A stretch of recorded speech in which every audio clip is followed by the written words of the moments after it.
It's Miskatonic Monday. That is very cheery for what I do. Haha. Welcome, welcome, welcome, welcome, welcome. I'm so glad that everybody is here. Everybody that's gonna be here. Okay. Thank you for joining us on Miskatonic Monday for some Miskatonic fun day. Nope. Tonight we're going to be reading The Shadow Over Innsmouth. And before I forget, I'm going to go ahead and give my disclaimer. We here at Jam Hands do not agree with anything that H.P. Lovecraft believed. He was a terrible human being. Great writer, terrible human being. He was racist beyond belief. He was xenophobic beyond belief. He was a horrible, no good human being that just happened to write really good horror. And we're not here to celebrate the writer, but rather the existential and cosmic horror that he created. The one that started it all. Stephen King and all the great writers. So let's remember that. Okay. That being said, sometimes I do change words in his stories or I switch things around. Hello. So sometimes I switch things around or I will completely drop sentences. So if you're reading along and you see that I do that, don't get angry about it. It's fine. You'll be fine. So there's just some things I'm uncomfortable reading out loud or even in my head, really. There's some things that I don't want to say or anything. Okay, so on to that note, now that we have gotten that out of the way. No, I don't owe an explanation, but I like to give the explanation. All right, on that note, I'm going to go ahead and I'm going to take a little sippy sip. And I'm going to start. I have tea today. It is not a Red Bull. So delicious. I make the best tea. Just, real good southern tea. This one is very fun and exciting. And I'm really excited to read it. So fun.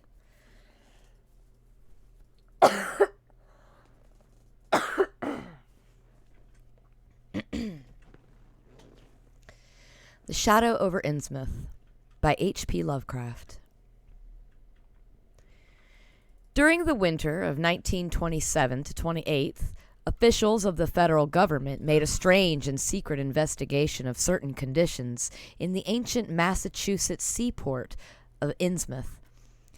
The public first learned of it in February, when a vast series of raids and arrests occurred, followed by the deliberate burning and dynamiting, under suitable precautions, of an enormous number of crumbling, worm-eaten, and supposedly empty houses along the abandoned waterfront.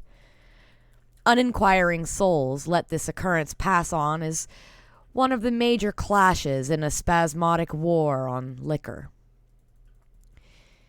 Keener news followers, however, wondered at the prodigious number of arrests, the abnormally large force of men used in making them, and the secrecy surrounding the disposal of the prisoners. No trials or even definite charges were reported, nor were any of the captives seen thereafter in the regular galls of the nation. There were vague statements about disease and concentration camps, and later about dispersal in various naval and military prisons, but nothing positive ever developed. Innsmouth itself was left almost depopulated, and is even now only beginning to show signs of a sluggishly revived existence. Complaints from many liberal organizations were met with long, confidential discussions, and representatives were taken on trips to certain camps and prisons. As a result, these societies became surprisingly passive and reticent. Newspapermen were harder to manage, but seemed largely to cooperate with the government in the end. Only one paper, a tabloid always discounted because of its wild policy, mentioned the deep-diving submarine that discharged torpedoes downward in the marine abyss just beyond Devil Reef. That item, gathered by chance in a haunt of sailors, seemed indeed rather far-fetched, since the low, black reef lies a full mile and a half out from Innsmouth Harbor. People around the country and in nearby towns muttered a great deal among themselves, but said very little to the outer world. They had talked about dying and half-deserted Innsmouth for nearly a century, and nothing new could be wilder or more hideous than what they had whispered and hinted years before. Many things had taught them secretiveness, and there was now no need to exert pressure on them. Besides, they really knew very little, for wide salt marshes, desolate and unpeopled, keep neighbors off from Innsmouth and the landward side. But at last I'm going to defy the ban on speech about this thing. Results, I am certain, are so thorough that no public harm save a shock of repulsion could ever accrue from a hinting of what was found by those horrified raiders at Innsmouth. Besides, what was found might possibly have more than one explanation. I do not know just how much of the whole tale has been told even to me, and I have many reasons for not wishing to probe deeper. For my contact with this affair has been closer than that of any other layman, and I have carried away impressions which are yet to drive me to drastic measures. It was I who fled frantically out of Innsmouth in the early mornings of July 16th, 1927, and whose frightened appeals for government inquiry and action brought on the whole reported episode. I was willing enough to stay mute while the affair was fresh and uncertain, but now that it is an old story with public interest and curiosity gone, I have an odd craving to whisper about those few frightful hours in that ill-rumored and evilly shadowed seaport of death and blasphemous abnormality. The mere telling helps me to restore confidence in my own faculties, to reassure myself that I was not simply the first to succumb to a contagious nightmare hallucination. It helps me, too, in making up my mind regarding a certain terrible step which lies ahead of me. I never heard of Innsmouth till the day before I saw it for the first and, so far, last time. I was celebrating my coming of age by a tour of New England, sightseeing, antiquarian, and genealogical, and had planned to go directly from ancient Newburyport to Arkham, whence my mother's family was derived. I had no car, but was traveling by train, trolley, and motor coach, always seeking the cheapest possible route. In Newburyport, they told me that the steam train was the thing to take to Arkham, and it was only at the station ticket office, when I demurred at the high fare, that I learned about Innsmouth. The stout, shrewd-faced agent, whose speech showed him to be no local man, seemed sympathetic towards my efforts at economy, and made a suggestion that none of my other informants had offered. "You could take that old bus, I suppose," he said with a certain hesitation, "but it ain't thought much of hereabouts. It goes through Innsmouth. You may have heard about that, and so the people don't like it. Run by an Innsmouth fellow, Joe Sargent, but never gets any custom from here, or Arkham either, I guess. Wonder it keeps running at all. I suppose it's cheap enough, but I never see more'n 2 or 3 people in it. Nobody but those Innsmouth folks. Leaves the square, front of Hammond's drugstore at 10 a.m. and 7 p.m., unless they've changed lately. Looks like a terrible rattletrap. I've never been on it." That was the first I ever heard of Shadow Over Innsmouth. Any reference to a town not shown on common maps or listed in recent guidebooks would have interested me, and the agent's odd manner of allusion roused something like real curiosity. A town able to inspire such dislike in its neighbors, I thought, must be at least rather unusual and worthy of a tourist's attention. If it came before Arkham, I would stop off there. And so I asked the agent to tell me something about it. He was very deliberate and spoke with an air of feeling slightly superior to what he said. Innsmouth. Well, it's a queer kind of town at the mouth of the Manassett. Used to be almost a city. Quite a port before the War of 1812, but all gone to pieces in the last 100 years or so. No railroad now. B&M never went through, and the branch line from Raleigh was given up years ago. More empty houses than there are people, I guess, and no business to speak of, except fishing and lobstering. Everybody trades mostly here or in Arkham or Ipswich. Once they had quite a few mills, but nothing's left now except one gold refinery running on the leanest kind of part-time. That refinery, though, used to be a big thing, and old man Marsh, who owns it, must be Richard and Croesus. Queer old duck, though, and sticks mighty close in his home. He's supposed to have developed some skin disease or deformity late in life that makes him keep out of sight. Grandson of Captain Obed Marsh, who founded the business. His mother seems to have been some kind of foreigner, they say a South Sea Islander. So everybody raised Cain when he married an Ipswich girl 50 years ago. They always do that about Innsmouth people. And folks here and hereabouts always try to cover up any Innsmouth blood they have in them. But Marsh's children and grandchildren look just like anyone else so far as I can see. I've had 'em pointed out to me here, though, come to think of it, the elder children don't seem to be around lately. Never saw the old man. And why is everybody so down on Innsmouth? Well, young fellow, you mustn't take too much stock in what people around here say. They're hard to get started, but once they do get started, they never let up. They've been telling things about Innsmouth, whispering 'em mostly, for the last 100 years, I guess, and I gather they're more scared than anything else. Some of the stories would make you laugh, about old Captain Marsh driving bargains with the devil and bringing imps out of hell to live in Innsmouth, or some kind of devil worship and awful sacrifices in some place near the wharves that people stumbled on around 1845 or thereabouts. But I came from Panton, Vermont, and that kind of story don't go down with me. You ought to hear, though, what some of the old-timers tell about the Black Reef off the coast. Devil Reef, they call it. It's well above water a good part of the time and never much below it. But at that, you could hardly call it an island. The story is that there's a whole legion of devils seen sometimes on that reef, sprawled about or darting in and out of some kind of caves near the top.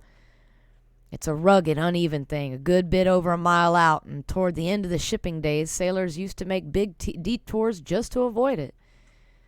That is, sailors that didn't hail from Innsmouth. One of the things they had against old Captain Marsh was that he was supposed to land on it sometimes at night when the tide was right.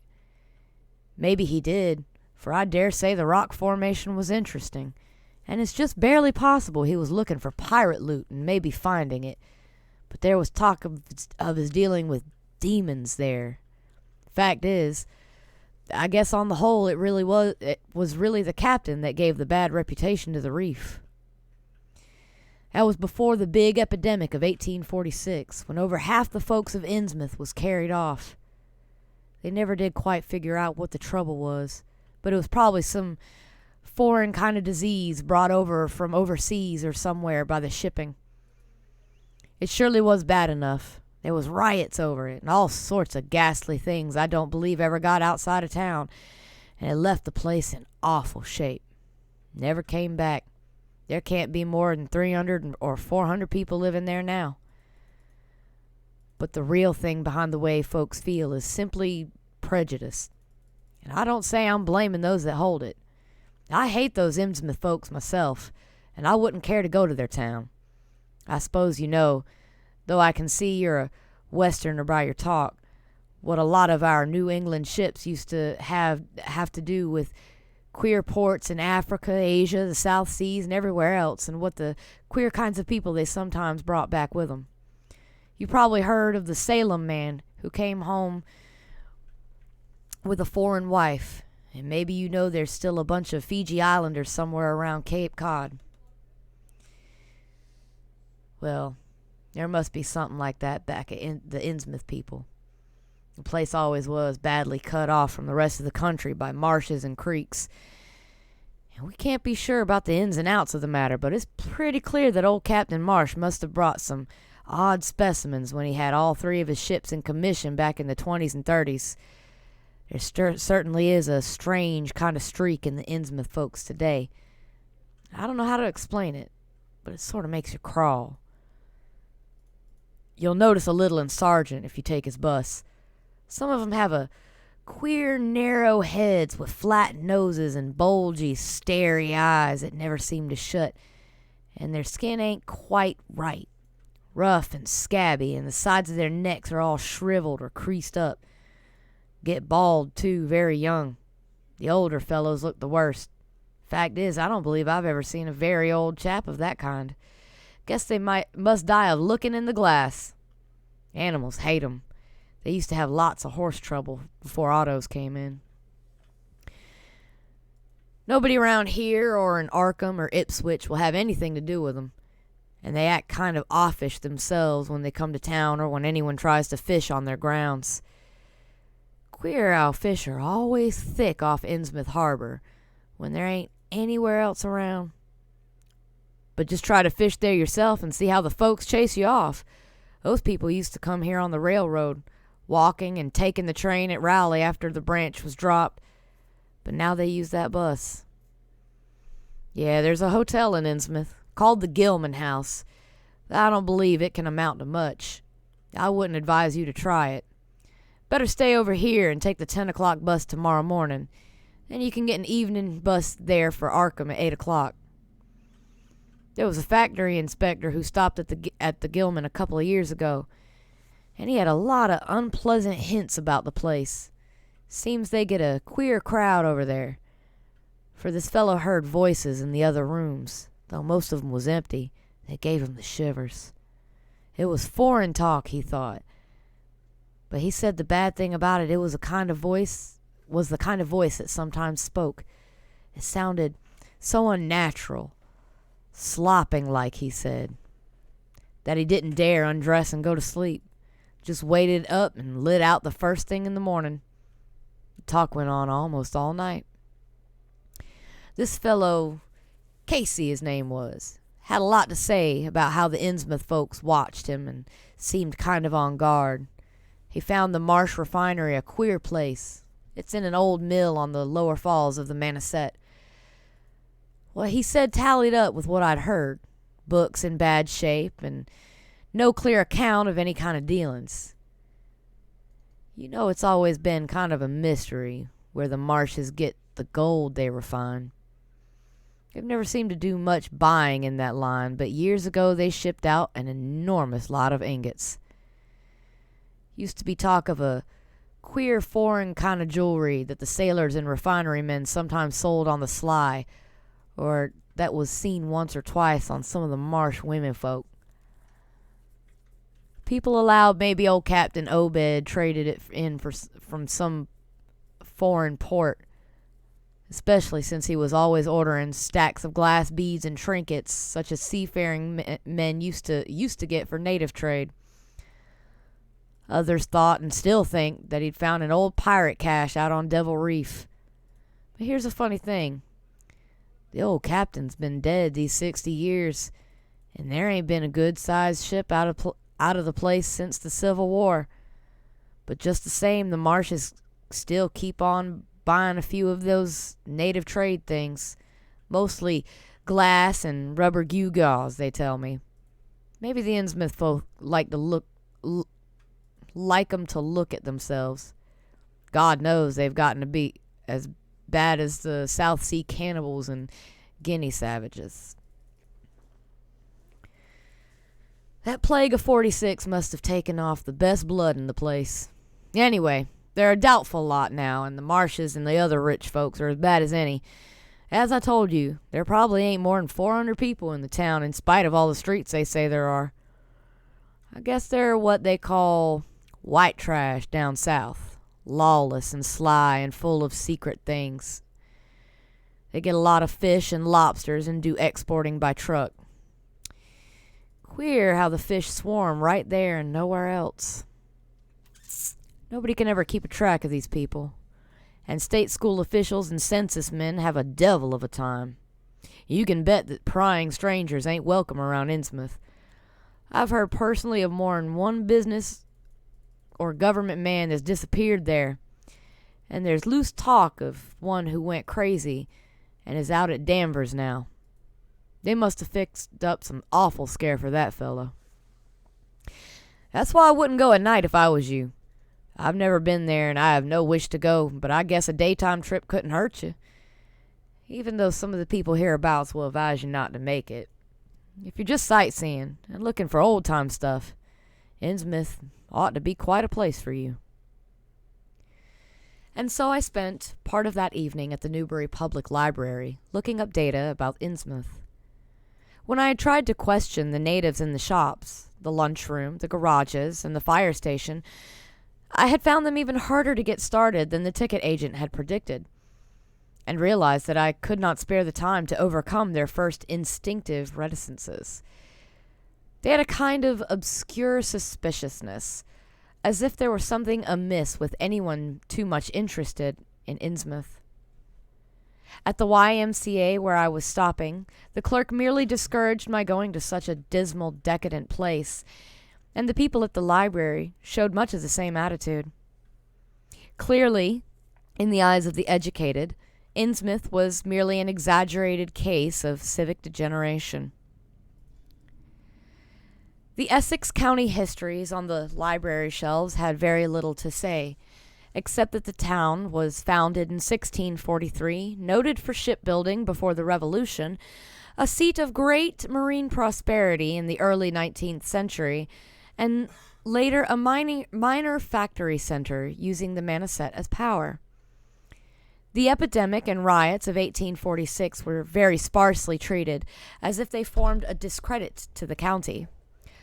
References to decline were few, though the significance of later record was unmistakable. After the Civil War, all industrial life was confined to the Marsh Refining Company, and the marketing of gold ingots formed the only remaining bit of major commerce aside from the eternal fishing. That fishing paid less and less as the price of the commodity fell and large-scale corporations offered competition, but there was never a dearth of fish around Innsmouth Harbor. Foreigners seldom settled there, and there was some discreetly veiled evidence that a number of Poles and Portuguese who had tried it had been scattered in a peculiarly drastic fashion. Most interesting of all was a glancing reference to the strange jewelry vaguely associated with Innsmouth. It had evidently impressed the whole countryside more than a little, for mention was made of specimens in the museum of Miskatonic University at Arkham, and in the display room of the Newburyport Historical Society. The fragmentary descriptions of these things were bald and prosaic, but they hinted to me an undercurrent of persistent strangeness. Something about them seemed so odd and provocative that I could not put them out of my mind, and despite the relative lateness of the hour, I resolved to see a local sample, said to be a large, queerly proportioned thing evidently meant for a tiara, if it could possibly be arranged. The library gave me a note of introduction to the curator of the society, a Miss Anna Tilton, who lived nearby, and after a brief explanation, that ancient gentlewoman was kind enough to pilot me into the closed building, since the hour was not outrageously late. The collection was a notable one indeed, but in my present mood I had eyes for nothing but the bizarre object which glistened in a corner cupboard under the electric lights. I took no excessive sensitiveness to beauty to make me literally gasp at the strange, unearthly splendor of the alien, opulent fantasy that rested there on a purple velvet cushion. Even now, I can hardly describe what I saw, though it was clearly enough a sort of tiara, and as the description had said. It was tall in front, and with a very large and curiously irregular periphery, as if designed for a head of almost freakishly elliptical outline. The material seemed to be predominantly gold, though a weird lighter lustrousness hinted at some strange alloy with an equally beautiful and scarcely identifiable metal. Its condition was almost perfect, and one could have spent hours in studying the striking and puzzlingly untraditional designs, some simply geometrical and some plainly marine, chased or molded in high relief on its surface with a craftsmanship of incredible skill and grace. The longer I looked, the more the thing fascinated me, and in this fascination there was a curiously disturbing element hardly to be classified or accounted for. At first I decided that it was the queer, otherworldly quality of the art which made me uneasy. All other art objects I had seen either belonged to some known racial or national stream, or else were consciously modernistic defiances of every recognized stream. This tiara was neither. It clearly belonged to some settled technique of infinite maturity and perfection, yet that technique was utterly remote from any Eastern or Western, ancient or modern, which I had ever heard of or seen exemplified. It was as if the workmanship were that of another planet. However, I soon saw that my uneasiness had a second and perhaps equally potent source residing in the pictorial and mathematical suggestions of the strange design. The patterns all hinted of remote secrets and unimaginable abysses in time and space, and the monotonously aquatic nature of the reliefs became almost sinister. Among these reliefs were fabulous monsters of aberrant grotesqueness and malignity, half ichthytic and half batrachian in suggestion, which one could not dissociate from a certain haunting and uncomfortable sense of pseudo-memory, as if they called up some image from deep cells and tissues whose retentive functions are wholly primal and awesomely ancestral. At times I fancied that every contour of these blasphemous fish frogs was overflowing with the ultimate quintessence of unknown and inhuman evil. In odd contrast to the tiara's aspect was its brief and prosy history as related by Miss Tilton. It had been pawned for a ridiculous sum at a shop in State Street in 1873 by a drunken Innsmouth man shortly afterward killed in a brawl. The society had acquired it directly from the pawnbroker, at once giving it a display worthy of its quality. It was labeled as of probable East Indian or Indo-Chinese provenance, though the attribution was frankly tentative. Miss Tilton, comparing all possible hypotheses regarding its origin and its presence in New England, was inclined to believe that it formed part of some exotic pirate horde discovered by old Captain Obed Marsh. This view was surely not weakened by the insistent offers of purchase at a high price which the Marshes began to make as soon as they knew of its presence, and which they repeated to this day despite the society's unvarying determination not to sell. As the good lady showed me out of the building, she made it clear that the pirate theory of the Marsh fortune was a popular one among the intelligent people of the region. Her own attitude toward Shadow Innsmouth, which she had never seen, was one of disgust at a community slipping far down the cultural scale, and she assured me that the rumors of devil worship were partly justified by a peculiar secret cult which had gained force there and engulfed all the Orthodox churches. It was called, she said, the Esoteric Order of Dagon, and was undoubtedly a debased, quasi-pagan thing imported from the East a century before, at a time when the Innsmouth fisheries seemed to be going barren. Its persistence among simple people was quite natural in the view of sudden and permanent return of abundantly fine fishing, and it soon came to be the greatest influence on the town, replacing Freemasonry altogether and taking up headquarters in the old Masonic Hall on New Church Green. All this, to the pious Miss Tilton, formed an excellent reason for shunning the ancient town of decay and desolation, but to me it was merely a fresh incentive. To my architectural and historical anticipations was now added a cute anthropological seal, and I could scarcely sleep in my small room at the Y as the night wore away.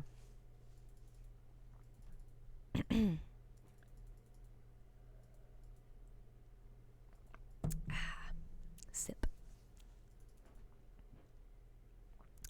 Chapter 2. Shortly before 10 the next morning, I stood with one small valise in front of Hammond's drugstore in Old Market Square waiting for the Innsmouth bus. As the hour for its arrival drew near, I noticed a general drift of the loungers to other places up the street, or to the ideal lunch across the square. Evidently, the ticket agent had not exaggerated the dislike which local people bore toward Innsmouth and its denizens. In a few moments, a small motor coach of extreme decrepitude and dirty gray color rattled down the State Street, made a turn, and drew up at the curb beside me. I felt immediately that it was the right one, a guess which the half-illegible sign on the windshield, Arkham Innsmouth Newport, soon verified. There were only 3 passengers. Dark, unkempt men of sullen visage and somewhat youthful cast, and when the vehicle stopped, they clumsily shambled out and began walking up State Street in a silent, almost furtive fashion. The driver almost alighted, and I watched him as he went into the drugstore to make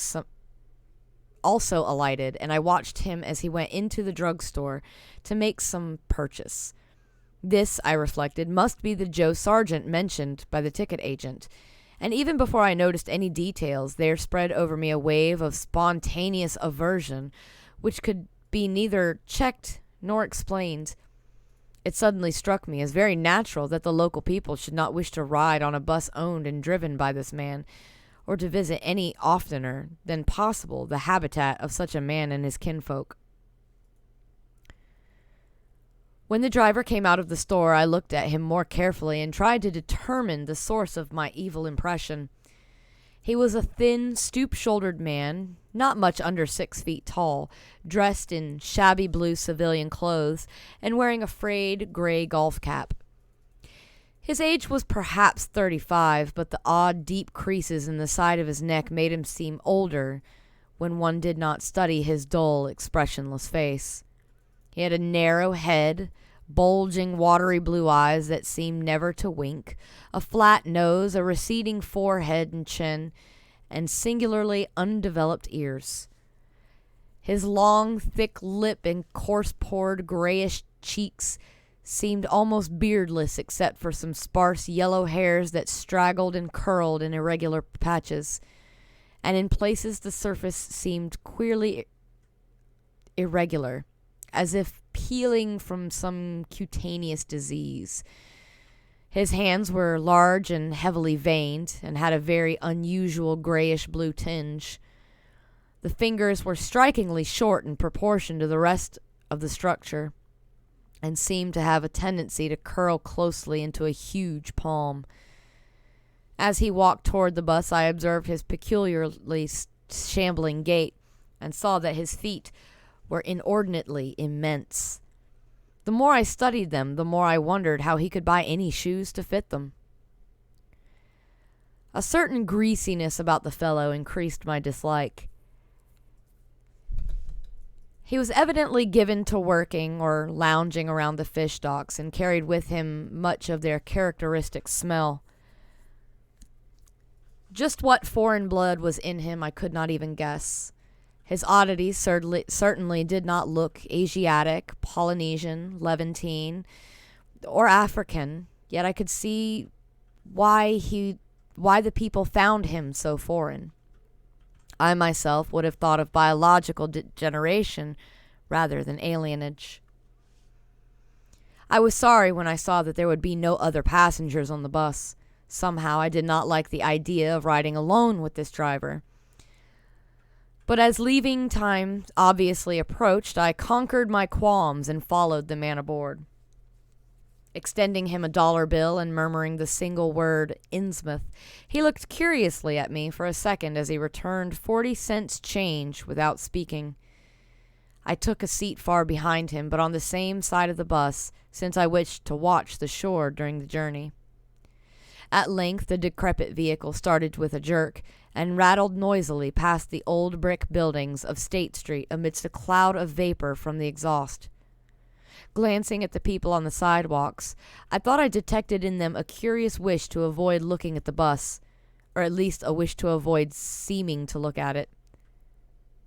Then we turned to the left into High Street, where the going was smoother, flying by stately old mansions of the early Republic and still older colonial farmhouses, passing the lower Green and Parker River, and finally emerging into a long, monotonous stretch of open shore country. The day was warm and sunny, but the landscape of sand, sedge-grass, and stunted shrubbery became more and more desolate as we proceeded. Out the window I could see the blue water and the sandy line of Plum Island, and we presently drew very near the beach as our narrow road veered off from the main highway to Rowley and Ipswich. There were no visible houses, and I could tell by the state of the road that traffic was very light hereabouts. The small, weather-worn telephone poles carried only 2 wires. Now and then we crossed crude wooden bridges over tidal creeks that wound far inland and promoted the general isolation of the region.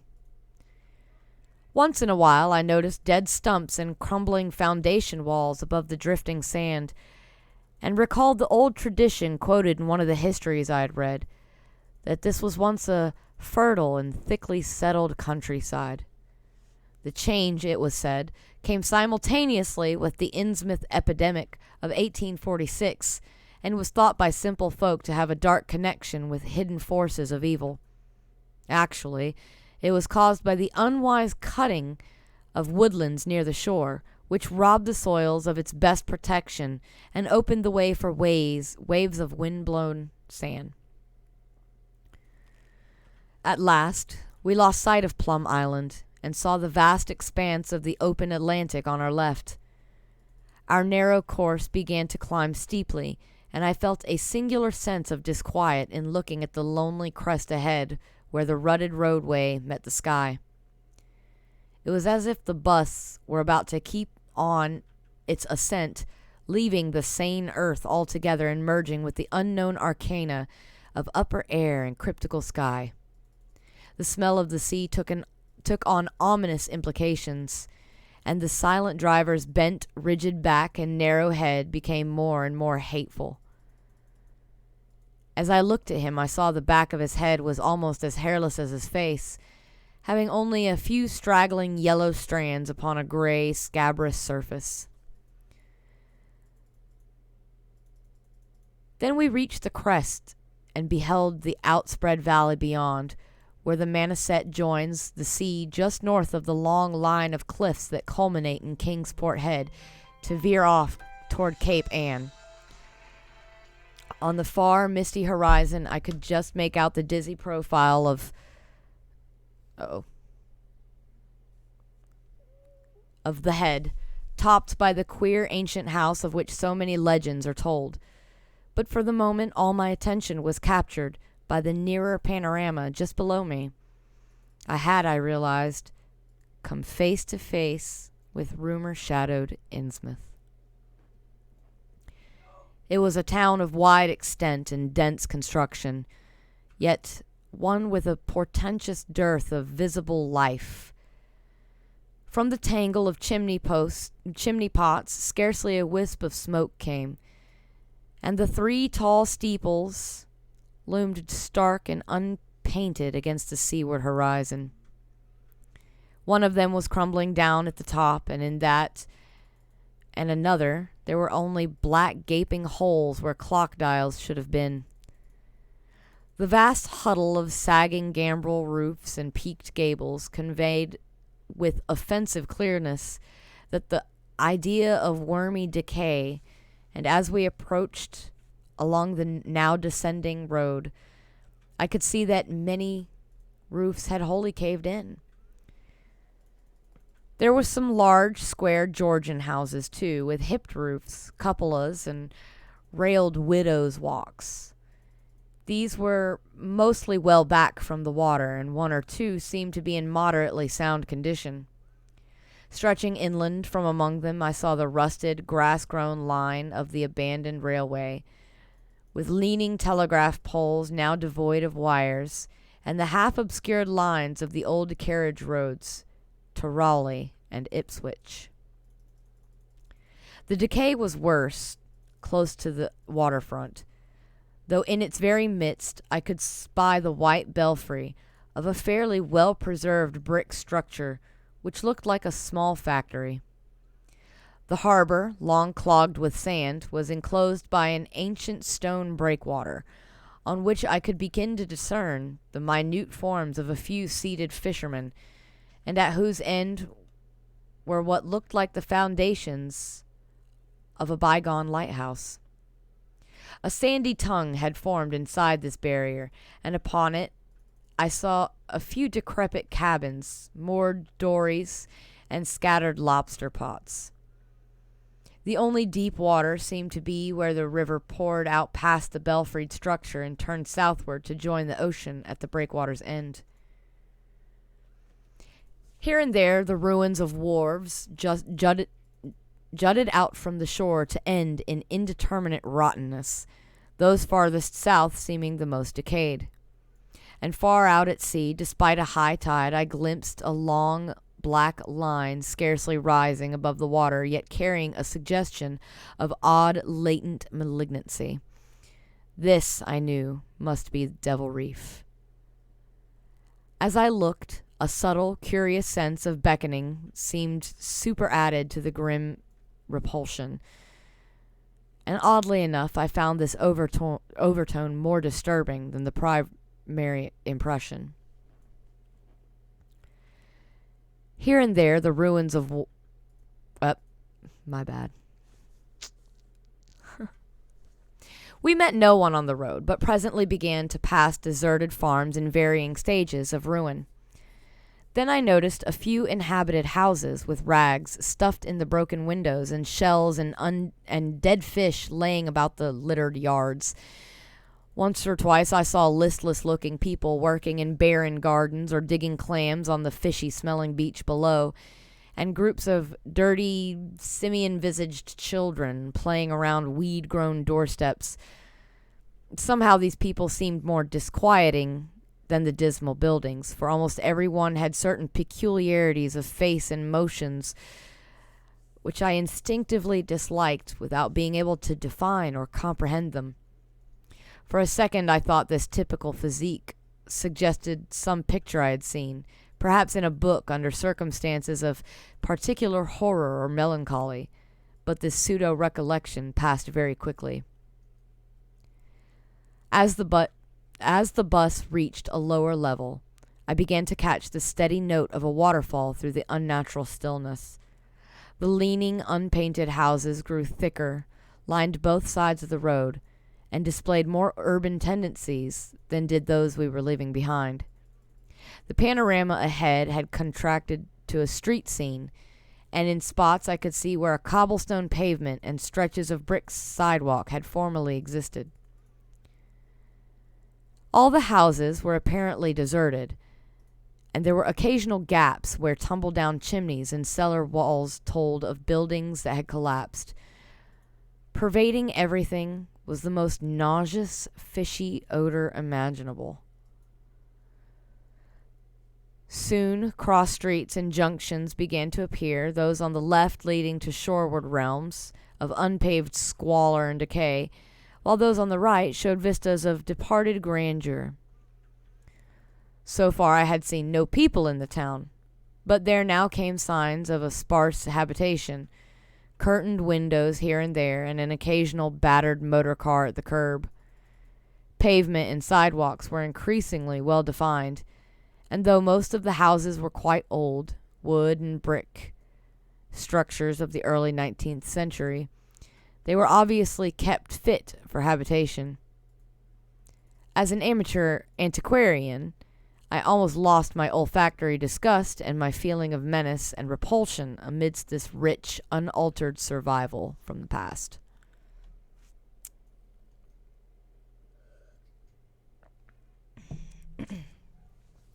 But I was not to reach my destination without one very strong impression of poignantly disagreeable quality.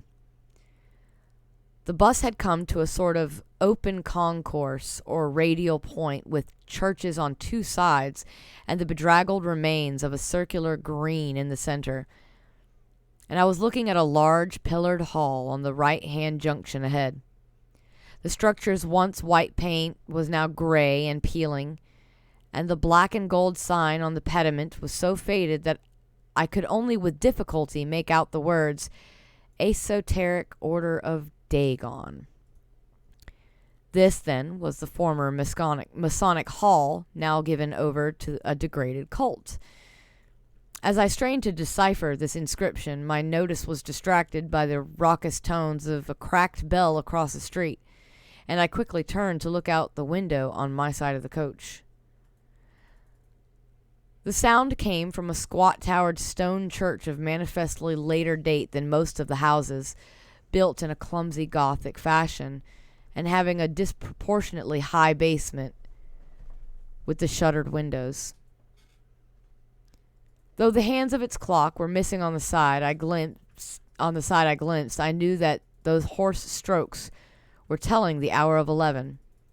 Then suddenly all thoughts of time were blotted out by an onrushing image of sharp intensity and unaccountable horror which had seized me before I knew what it really was. The door of the church basement was open, revealing a rectangle of blackness inside. And as I looked, a certain object crossed or seemed to cross that dark rectangle, burning into my brain a momentary conception of nightmare, which was all the more maddening because analysis could not show a single nightmarish quality in it.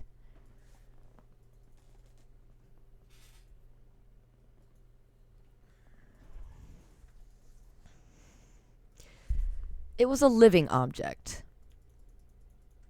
The first except the driver that I had seen since entering the compact part of the town, and had I been in a steadier mood, I would have found nothing whatever of terror in it. Clearly, as I realized a moment later, it was the pastor, clad in some peculiar vestments doubtless introduced since the Order of Dagon had modified the ritual of the local churches.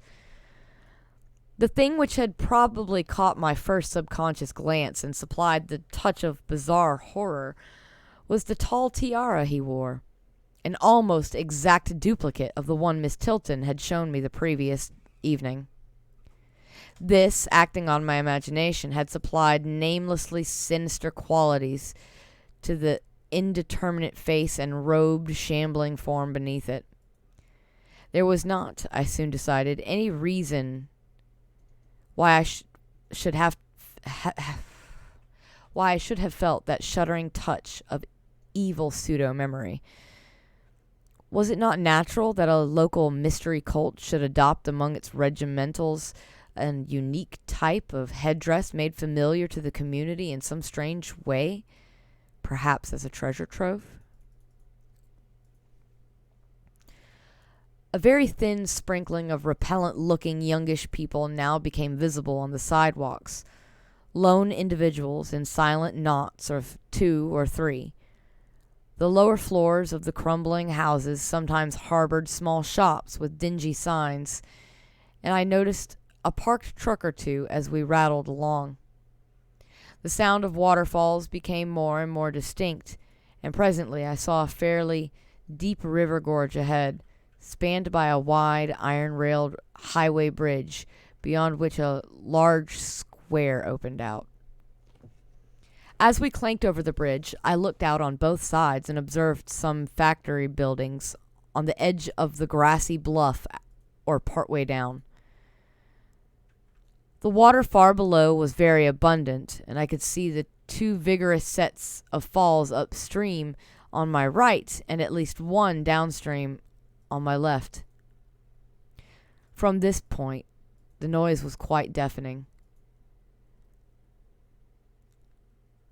Then we rolled into the large semicircular square across the river and drew up in the right-hand side of the front of a tall cupola-crowned building with remnants of yellow paint and with a half-effaced sign proclaiming the Gilman House.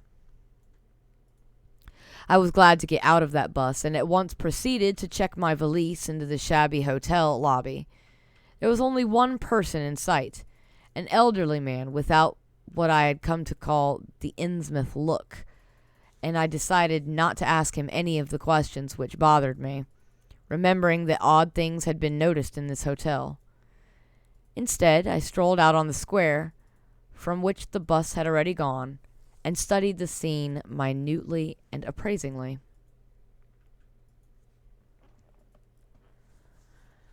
One side of the cobblestoned open space was the straight line of the river.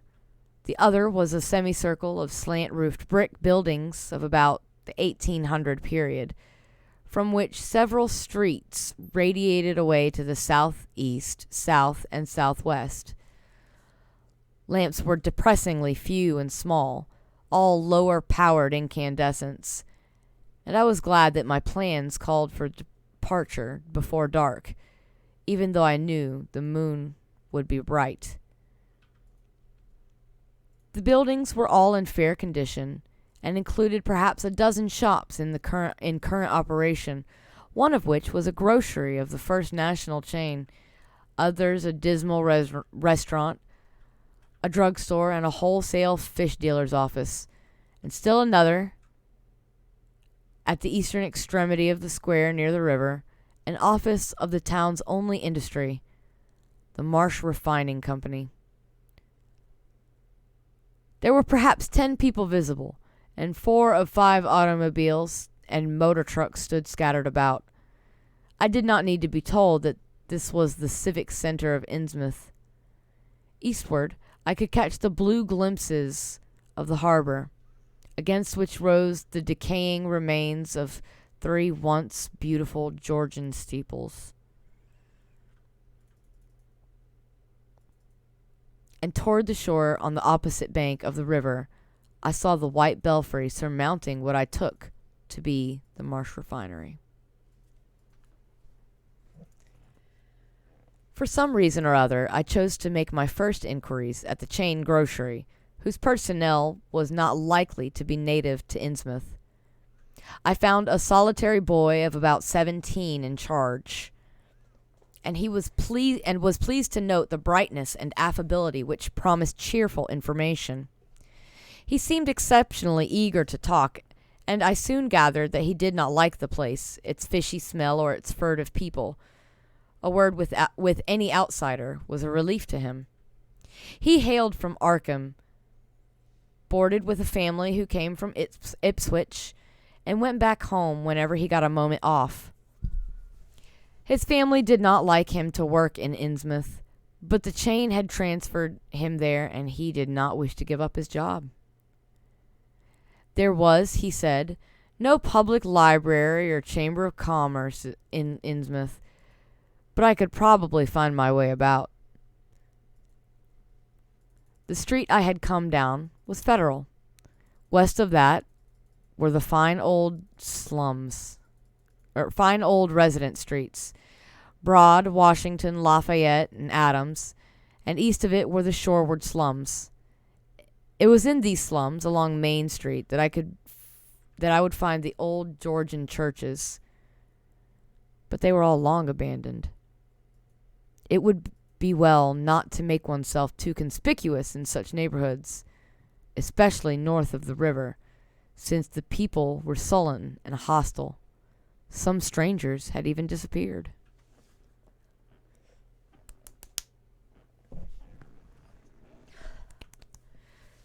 Certain spots were almost forbidden territory, as he had learned at considerable cost. One must not, for example, linger much around the Marsh Refinery or around any of the still used churches, or around the pillared order of Dagon Hall at New Church Green. Those churches were very odd, all violently disavowed by their respective denominations elsewhere, and apparently using the queerest kind of ceremonials and clerical vestments. Their creeds were heterodox and mysterious, involving hints of certain marvelous transformations leading to bodily immortality of a sort on this earth. The youth's own pastor, Dr. Wallace of Asbury M.E. Church in Arkham, had gravely urged him not to join any church in Innsmouth. As for the Innsmouth people, the youth hardly knew what to make of them. They were as furtive and seldom seen as animals that live in burrows, and one could hardly imagine how they passed the time apart from their desultory fishing.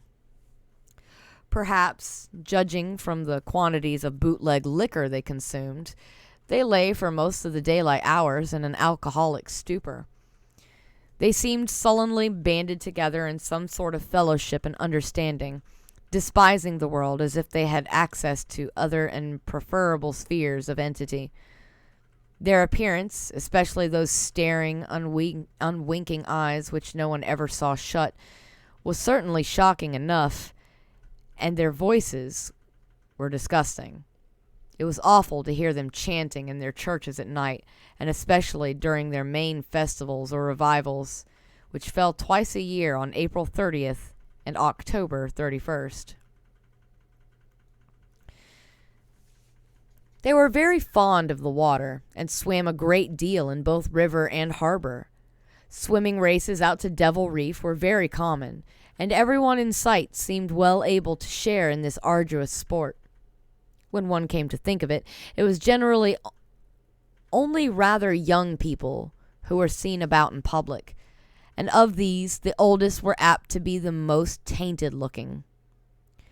When exceptions did occur, they were mostly persons with no trace of aberrancy, like the old clerk at the hotel. One wondered what became of the bulk of the older folk, and whether the Innsmouth look were not a strange and insidious disease phenomenon which increased its hold as years advanced. Only a very rare affliction, of course, could bring about such vast and radical anatomical changes in a single individual after maturity, changes involving osseous factors as basic as the shape of the skull. But then, even this aspect was no more baffling and unheard of than the visible features of the malady as a whole. It would be hard, the youth implied, to form any real conclusions regarding such a matter, since no one ever came to know the natives personally, no matter how long one might live in Innsmouth. The youth was certain that many specimens, even worse than the worst visible ones, were kept locked indoors in some places. People sometimes heard the queerest kinds of sounds. The tottering waterfront hovels north of the river were reputedly connected by hidden tunnels, being thus a veritable warren of unseen abnormalities. What kind of foreign blood, if any, these beings had, it was impossible to tell. They sometimes kept certain especially repulsive characters out of sight when the government agents and others from the outside world came to town. It would be of no use, my informant said, to ask the natives anything about the place. The only one who would talk was a very aged but normal-looking man who lived at the poorhouse on the north rim of the town and spent his time walking about or lounging around the fire station. This hoary character, Zadok Allen, was 96 years old and somewhat touched in the head, besides being the town drunkard. He was a strange, furtive creature who constantly looked over his shoulder, as if afraid of something, and when sober, could not be persuaded to talk at all with strangers. He was, however, unable to resist any offer of his favorite poison, and once drunk, would furnish the most astonishing fragments of whispered reminiscence. After all, though, little useful data could be gained from him, since his stories were all insane, incomplete hints of impossible marvels and horrors, which could have no source save his own disordered fancy. Nobody ever believed him, but the natives did not like him to drink and talk with strangers, and it was not always safe to be seen questioning him. It was probably from him that some of the wildest popular whispers and delusions were derived. Several non-native residents had reported monstrous glimpses from time to time. But between old Zadok's tales and the malformed denizens, it was no wonder such illusions were current. None of the non-natives ever stayed out late at night, there being a widespread impression that it was not wise to do so. Besides, the streets were loathsomely dark. As for business, the abundance of fish was certainly almost uncanny, but the natives were taking less and less advantage of it.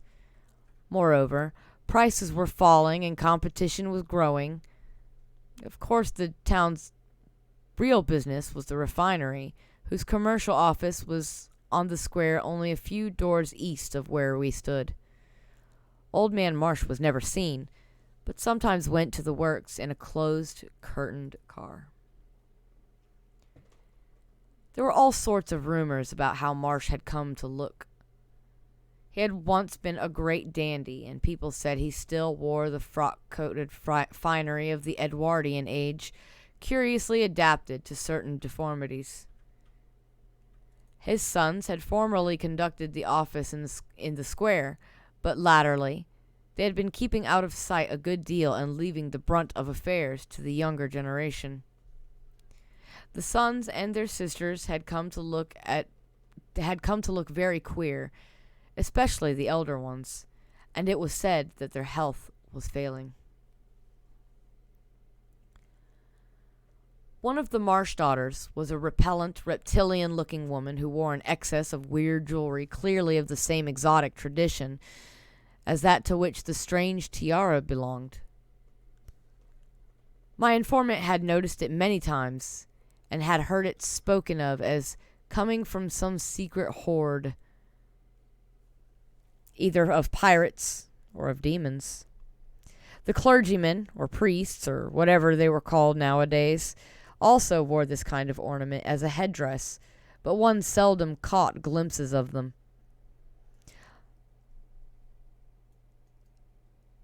Other specimens the youth had not seen, though many were rumored to exist around Innsmouth.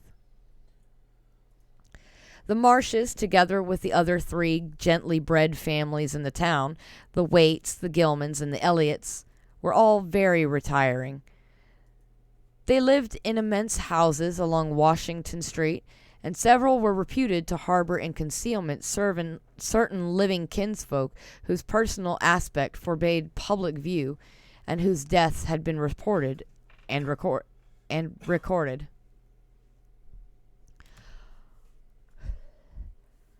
Warning me that many of the street signs were down, the youth drew for my benefit a rough but ample and painstaking sketch map of the town's salient features.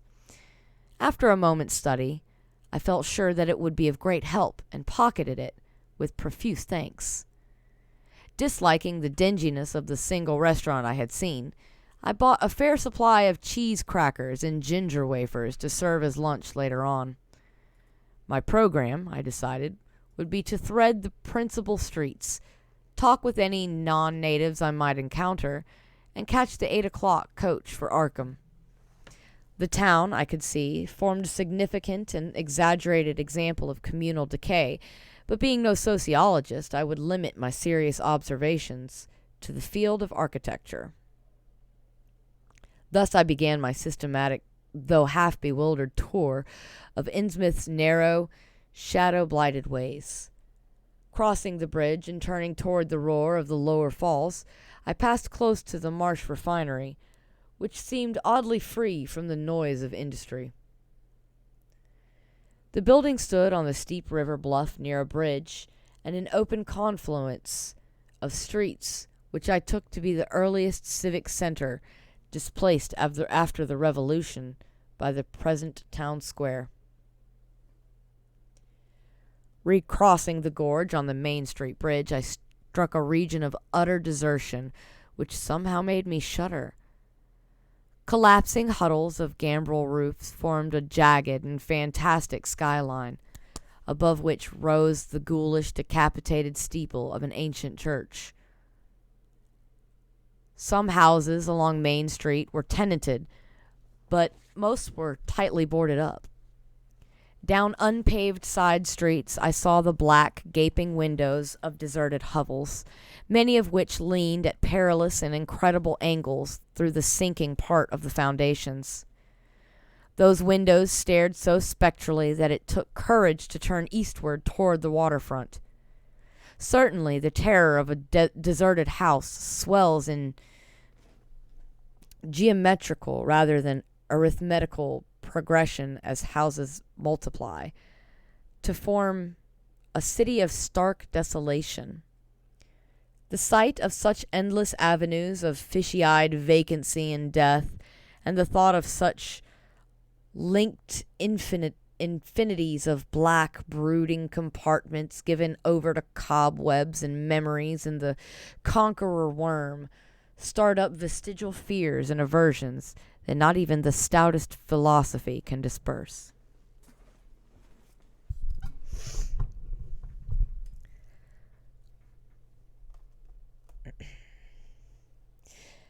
Fish Street was as deserted as Main, though it differed in having many brick and stone warehouses still in excellent shape. Water Street was almost its duplicate, save that there were great seaward gaps where wharves had been. Not a living thing did I see, except for the scattered fishermen on the distant breakwater, and not a sound did I hear save the lapping of the harbor tides and the roar of the falls in the Manistee. The town was getting more and more on my nerves, and I looked behind me furtively as I picked my way back over the tottering Water Street Bridge.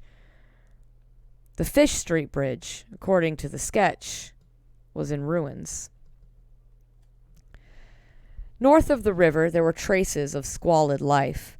Active fish-packing houses in Water Street, smoking chimneys and patched roofs here and there, occasional sounds from indeterminate sources, and infrequent shambling forms in the dismal streets and unpaved lanes. But I seemed to find this even more oppressive than the southerly desertion.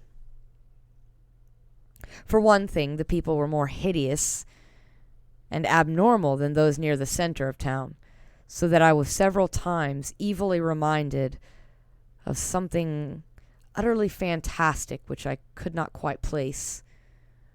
Undoubtedly, the alien strain in the Innsmouth folk was stronger here than further inland, unless indeed the Innsmouth look were a disease rather than a blood strain, in which case this district might be held to harbor the more advanced cases.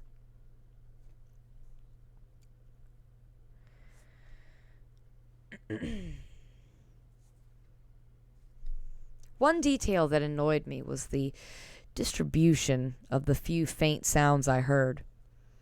They ought naturally to have come wholly from the visibly inhabited houses, yet in reality were often strongest inside the most rigidly boarded up facades.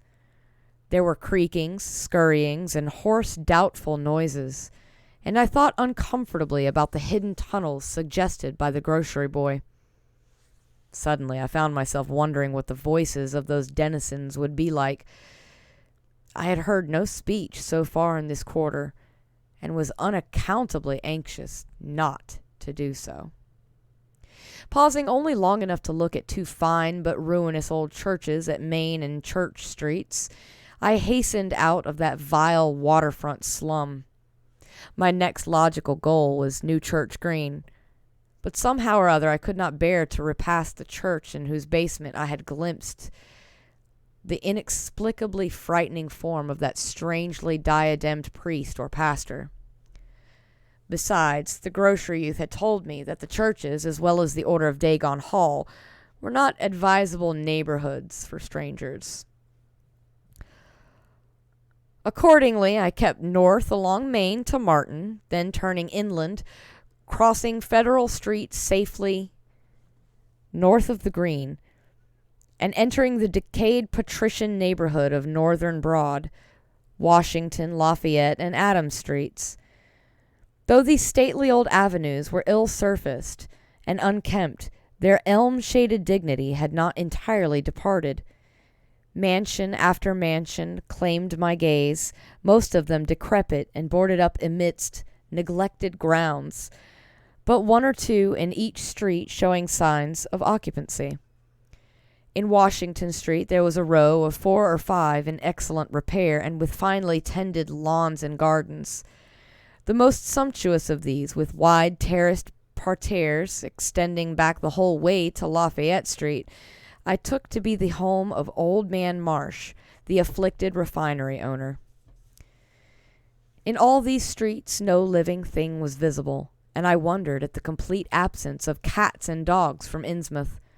Another thing which puzzled and disturbed me, even in some of the best preserved mansions, was the tightly shuttered condition of many third-story and attic windows. Furtiveness and secretiveness seemed universal in this hushed city of alienage and death, and I could not escape the sensation of being watched from ambush on every hand by sly, staring eyes that never shut. I shivered as the cracked stroke of 3 sounded from a belfry on my left. Too well did I recall the squat church from which those notes came.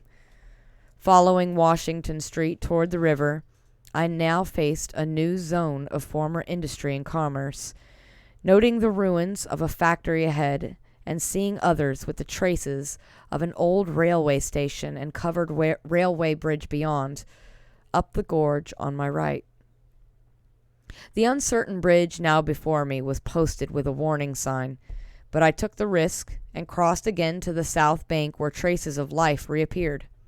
Furtive, shambling creatures stared cryptically in my direction, and more normal faces eyed me coldly and curiously. Innsmouth was rapidly becoming intolerable, and I turned down Payne Street toward the square in the hope of getting some vehicle to take me to Arkham before the still distant starting time of that sinister bus. It was then that I saw the tumble-down fire station on my left and noticed the red-faced, bushy-bearded, watery-eyed old man in nondescript rags who sat on a bench in front of it talking with a pair of unkempt but not abnormal-looking firemen. This, of course, must be Zadok Allen, the half-crazed, liquorish nonagenarian whose tales of old Innsmouth and its shadow were so hideous and incredible.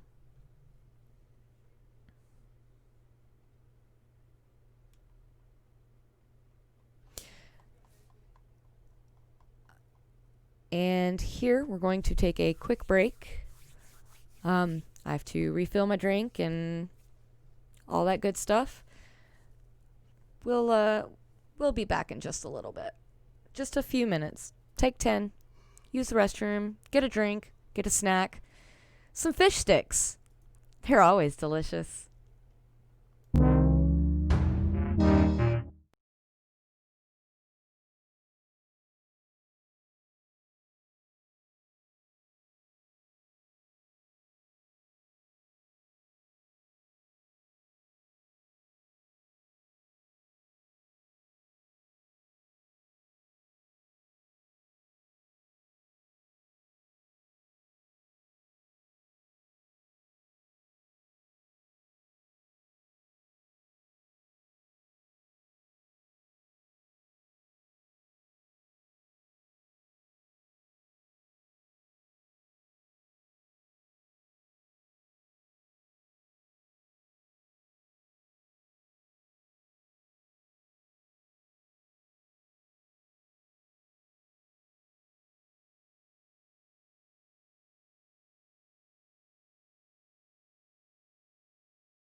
Guess who's back? Had to get myself a little refill on my drink and do a couple of jumping jacks. I was reading myself to sleep, guys. It's such a lovely, lovely story. About to get crazy, though. You saw me doing jumping jacks? Yeah. Oh, no.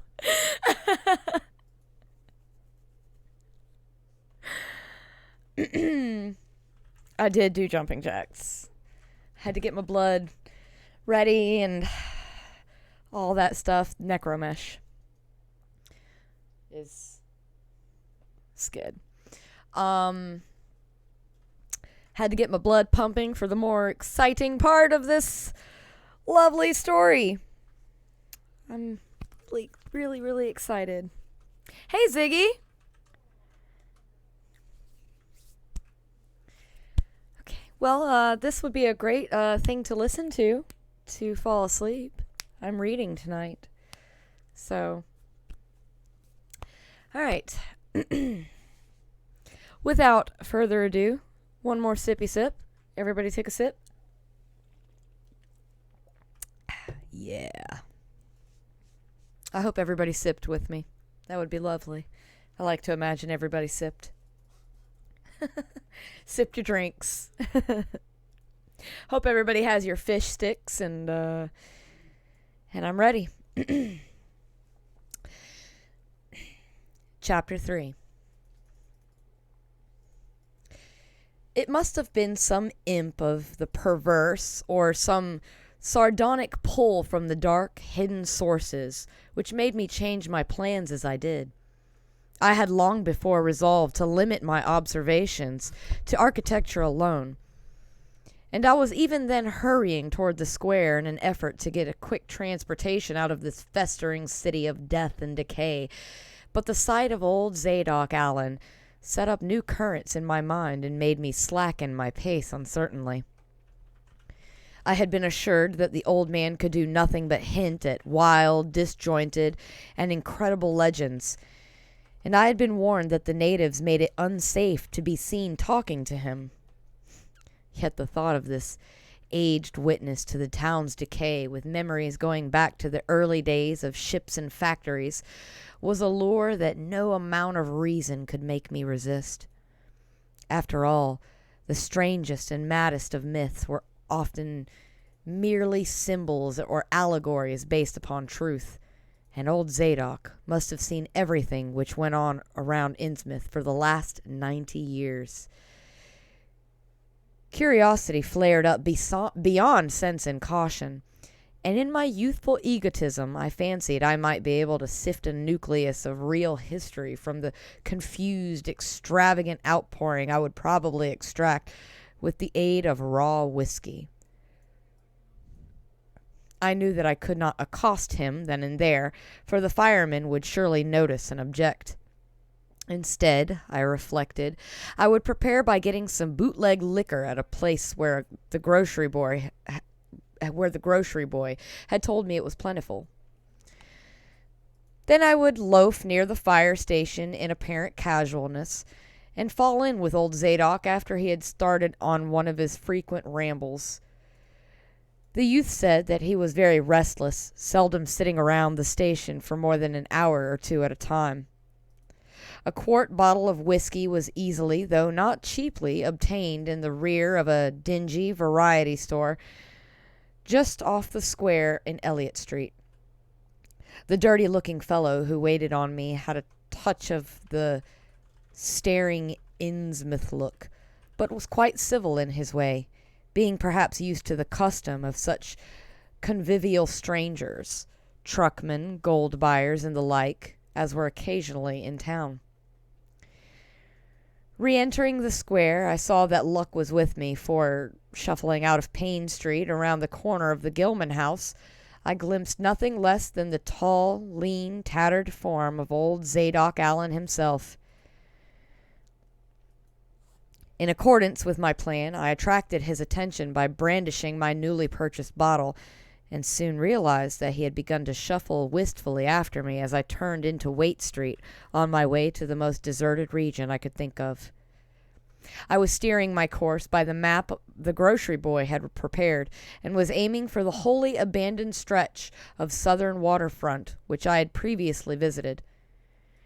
The only people in sight there had been the fishermen on the distant breakwater, and by going a few squares south, I could get beyond the range of these, finding a pair of seats on some abandoned wharf, and being free to question old Zadok unobserved for an indefinite time. Before I reached Main Street, I could hear a faint, wheezy, "Hey, mister," behind me, and I presently allowed the old man to catch up and take copious pulls from the quart bottle. I began putting out feelers as we walked along to Water Street, and turned southward amidst the omnipresent desolation and crazily tilted ruins, but found that the aged tongue did not loosen as quickly as I had expected.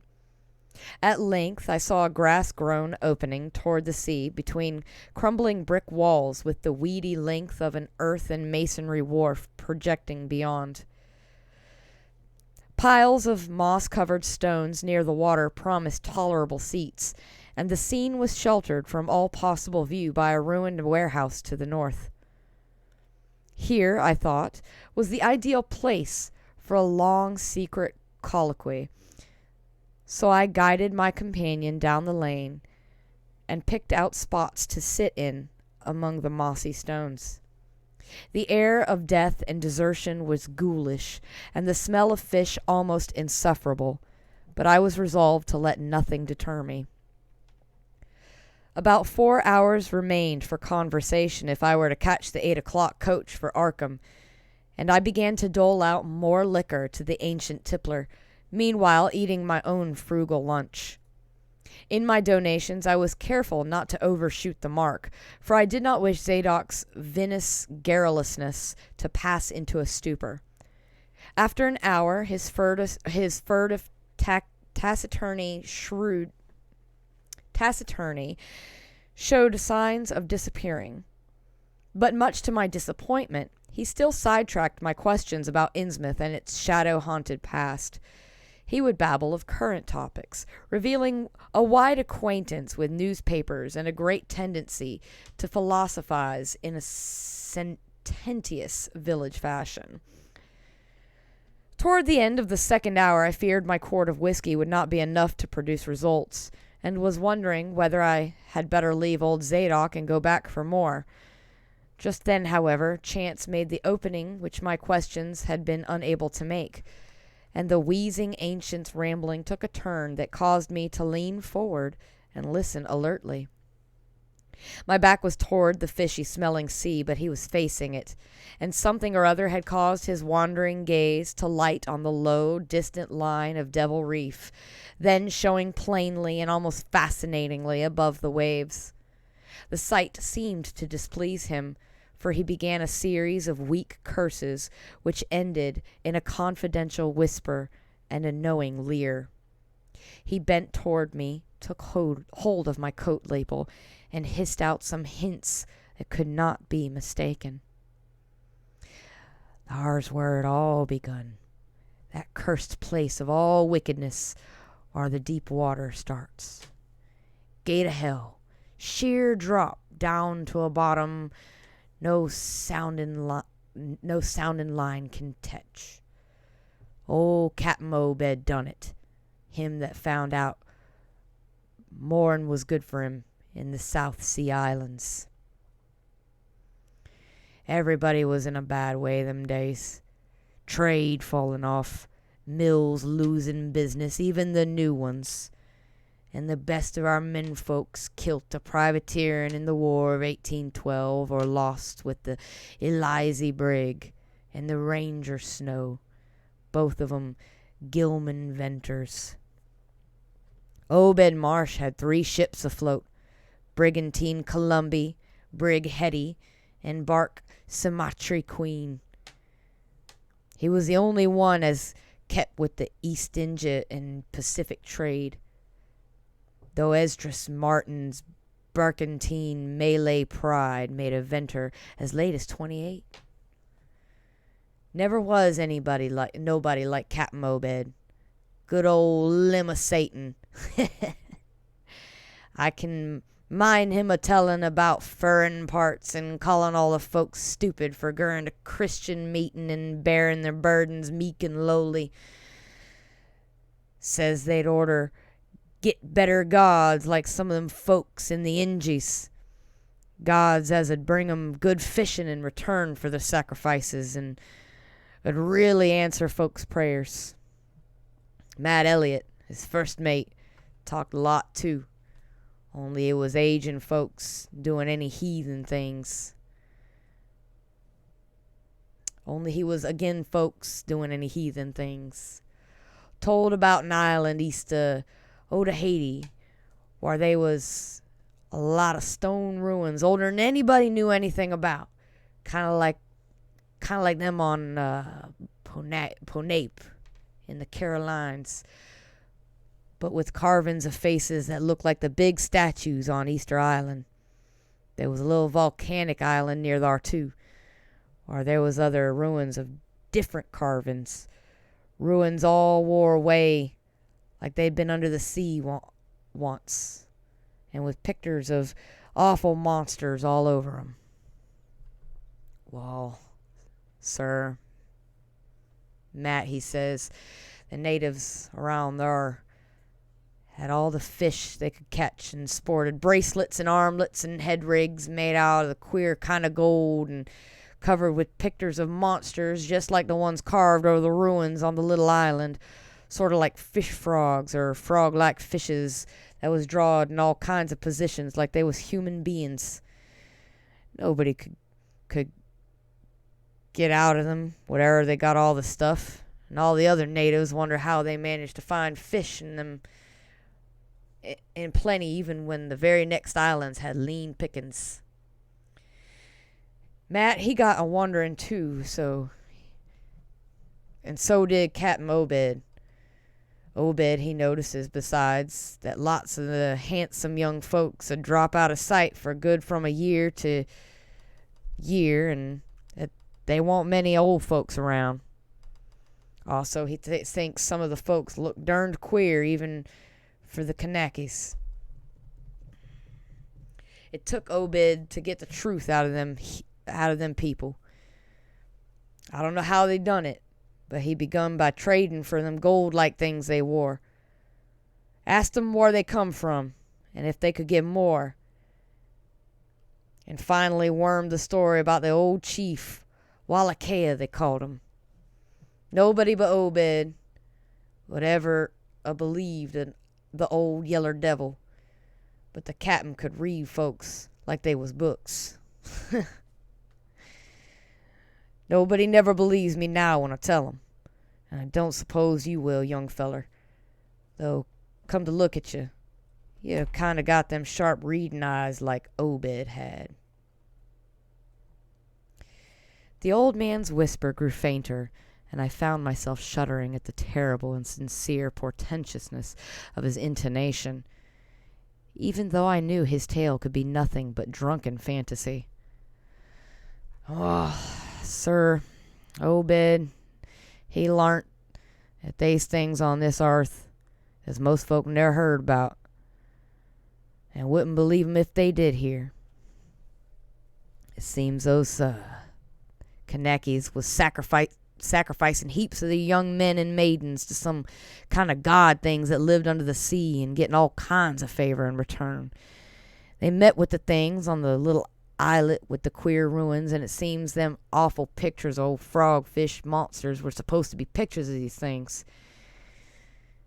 Maybe there was a kind of critters that got all mermaid stories and such started. They had all kinds of cities on the sea bottom, and this island was heaved up from there. Seems they was some kind of things alive in the stone buildings when the island came up sudden to the surface. And that's how the Kanakis got wind as that they was down there. Made sign talk as soon as they got over being scared, and pieced up a bargain afore long. Them things liked human sacrifices. Had 'em ages afore. Lost track of the upper world after a time. What they done to the victims ain't for me to say.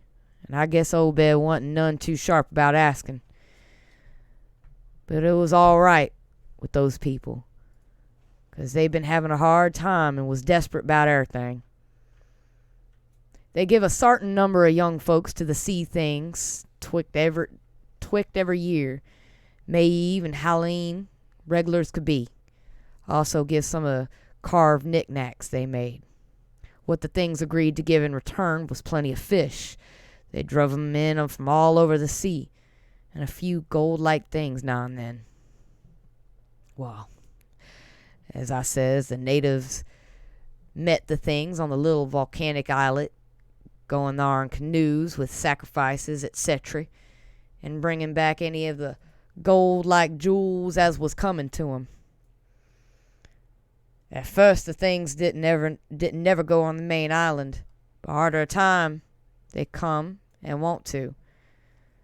Seems they hankered after mixing with the folks and having joint ceremonies on the big days, May Eve and Halloween. You see, they was able to live both in and out of water, what they call amphibians, I guess.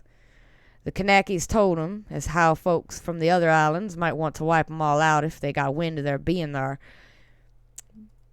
But they says they don't care much, because they could wipe out the whole brood of humans if they was willing to bother. That is, any as didn't have certain signs such as was used by the lost old ones, whoever they was. But not wanting to bother, they lay low when anybody visited the island. When it came to mating with them toad-looking fishes, the Kanakis kinda balked, but finally they learnt something as put a new face on the matter. Seems that human folks has got a kinda relation to such water beasts. Everything alive come out of the water won't, and only needs a little change to go back again. Them things told the Kanakis that if they mixed bloods, there'd be children as'd look human at first, but later turn more like the things, till finally they'd take to the water and join the main lot of things down there. And this is the important part, young feller. Them as turned into fish things and went into the water wouldn't never die. Them things never died, 'cept they was killed violent. Well, sar, it seems by the time Obed knowed them islanders, they was full of fish blood from them deep water things. When they got old and begun to show it, they was kept hid till they felt like taking to the water and quitting the place. Some was more tetched than others, and some never did change quite enough to take to the water, but mostly they turned about just the way them things said. Them as was born more like the things changed early, but them as was nearly human sometimes stayed on the island till they was past 70, though they'd usually go down under for trial trips afore that. Folks as had took to the water generally came back a good deal to visit, so's a man 'd often be talking to his own 5 times great-grandfather, who left the dry land 200 years or so before.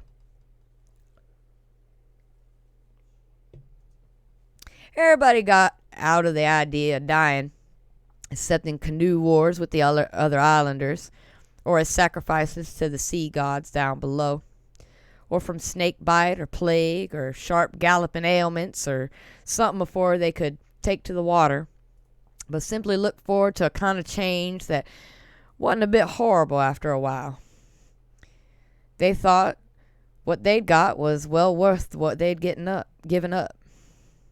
And I guess Obed kind of come to think the same as self when he chewed over what old Wallachaia's story a bit. Wallachia, though, he was one of the few as hadn't got none of the fish blood, being of a royal line that intermarried with royal lines on other islands. Wallachia, he showed Obed a lot of rites and incantations as had to do with the sea things, and let him see some of the folks in the village as had changed a lot from human shape, somehow or another, though he never would let him see one of the regular things from right out the water. In the end, he give him a funny kind of thingamajig made out of lead or something, that he said bring up the fish things from any place in the water while there might be a nest of 'em. The idea was to drop it down with the right kind of prayers and such. Wallachia loud as the things was scattered all over the world. So as anybody that looked about could find a nest and bring 'em up as if they wanted. Matt, he didn't like none of this business at all and wanted Obed should keep away from the island. But the captain was sharp for gain, and he found he could get them gold-like things so cheap it'd pay him to make a specialty of 'em.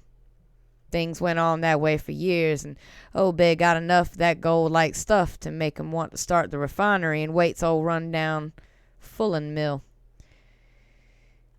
He didn't dast sell the pieces like they make 'em start the like they was, for folks would be all the time asking questions. All the same as crews could get a piece and dispose of it now and then, even though they was swore to keep quiet, and he let his women folks wear some of the pieces, as was more human than most.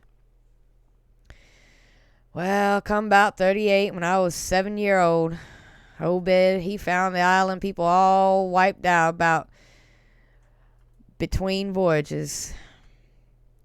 Seems the other islands got wind of what was going on and took matters into their own hands. Suppose they must have had, after all, them old magic signs as to see things. Says was the only things that they was a heard of. No telling what any of them Kanakis will chance to get a holt of when the sea bottom throws up some island with ruins older than the deluge. Pious cusses these was. They didn't leave nothing standing on either the main island or the little volcanic islet, except what parts of the ruins was too big to knock down. In some places, there was little stones strewed about, like charms with something on 'em, like what you call a swastika nowadays. Probably them was the old ones' signs. Folks all wiped out, no trace, no gold-like things, and none of the nearby Kanakis would breathe a word about the matter. Wouldn't even admit they'd ever been any people on that island. That naturally hit Obed pretty hard, seeing as his normal trade wasn't doing very poor. It hit the whole of Innsmouth, too, because in seafaring days, what profited the master of a ship generally profited the crew proportionate. Most of the folks around the town took the hard times kind of sheep-like and resigned. But they was in bad shape because the fishing was petering out and the mills wasn't doing none too well. Then's the time Obed, he began a cursing the folks for being dull sheep and praying to a Christian heaven as didn't help none of 'em. He told 'em he knowed of folks as prayed to gods they give something you really need, and says if a good bunch of men would stand by him, he could maybe get a holt to certain powers as would bring plenty of fish and quite a bit of gold. Of course, them as served on the Sumatra Queen and seed the island knowed what he meant, and wasn't none too anxious to get close to see things like they heard tell on. But them as didn't know what 'twas all about got kind of swayed by what Obed had to say, and begun to ask him what he could do to set 'em on the way to the faith as 'd bring 'em results. Here the old man faltered, mumbled, and lapsed into a moody and apprehensive silence, glancing nervously over his shoulder and then turning back to stare fascinatedly at the distant black reef. When I spoke to him, he did not answer, so I knew I would have to let him finish the bottle. The insane yarn I was hearing interested me profoundly, for I fancied there was contained within it a sort of crude allegory based on the strangeness of Innsmouth and elaborated by an imagination at once creative and full of scraps of exotic legend. Not for a moment did I believe that the tale had any real substantial foundation. But nonetheless, the account held a hint of genuine terror, if only because it brought in references to strange jewels clearly akin to the malign tiara I had seen at Newburyport. Perhaps the ornaments had, after all, come from some strange island, and possibly the wild stories were lies of the bygone Obed himself rather than of his antique toper. I handed Zadok the bottle, and he drained it to the last drop. It was curious how he could stand so much whiskey, for not even a trace of thickness had come into his high, wheezy voice. He licked the nose of the bottle and slipped it into his pocket, then beginning to nod and whisper softly to himself. I bent close to catch any articulate words he might utter, and thought I saw a sardonic smile behind the stained, bushy whiskers. Yes, he really was forming words, and I could grasp a fair proportion of them. Poor Matt. Matt, he always was against it. Tried to line up the folks on his side and had long talks with the preachers. No use. They run the Congregational parson out of town, and the Methodist feller quit. Never did see resolved Babcock, the Baptist parson again. Wrath of Jehovah. I was a mighty little critter. I heard what I heard and seen what I seen. Dagon and Ashtoreth, Belial and Beelzebub, golden calf and the idols of Canaan and the Philistines, Babylonish abominations, mene tekel parson. He stopped again, and from the look in his watery blue eyes, I feared he was close to a stupor after all. But when I gently shook his shoulder, he turned on me with astonishing alertness and snapped out some more obscure phrases. Don't believe me, eh? And just tell me, young feller, why Captain Obed and 20-odd other folks used to row about the Devil Reef in the dead of night and chant things so loud you could hear 'em all over town when the wind was right. Tell me that, eh? And tell me why Obed was allus dropping things down in the deep water the other side of the reef where the bottom shoots down like a cliff lower'n you can sound. Tell me what he done with that funny-shaped lead thingamajig as Wallachia give him. Huh, boy? And what did they howl on May Eve and again the next Halloween? And why the new church parsons, fellers used to be sailors, wear them queer robes and cover theirselves with them gold-like things Obed brung, hey? The watery blue eyes were almost savage and maniacal now, and the dirty white beard bristled electrically. Old Zadok probably saw me shrink back, for he had begun to cackle evilly. Beginning to see, eh? Maybe it'd like to have been me in them days when I seed things at night out to sea from the cupola top of my house. Oh, I can tell you little pictures of big ears. And I was missing nothing what was gossip about old Captain Obed and the folks out at the reef. How about the night I took my pa's ship glass up to the cupola and seed the reef a bristling thick with shapes that dove off quick as soon as the moon riz. Obed and the folks was in a dory, but them shapes dove off the far side in the deep water and never come up. How'd you like to be a little shaver, alone up on the cupola watching shapes as wasn't human shapes, eh? The old man was getting hysterical, and I began to shiver with a nameless alarm. He laid a gnarled claw on my shoulder, and it seemed to me that its shaking was not altogether that of mirth. Suppose one night you seed something heavy heave off in Obed's dory beyond the reef, and then learnt next day a young feller was missing from home, eh? Anybody ever see Hyde or Hiram Gilman again, did they? And Nick Pierce, and Llewellyn Waite, and Adoniram Southwick, or Henry Garrison? Heh? Shapes talking sign language with their hands.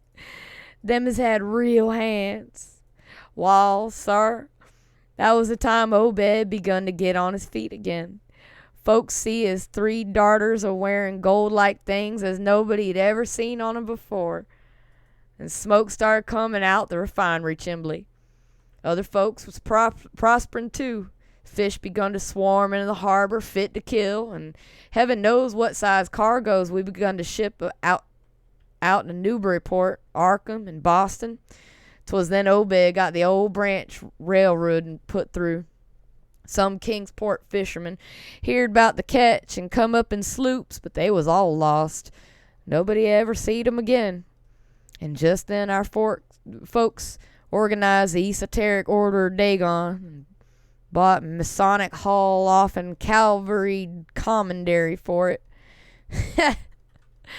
Matt Elliott was a Mason and again the selling, but he dropped out of sight just then. Remember, I ain't saying Obed was set on having the things just like they was on the Kanaki out.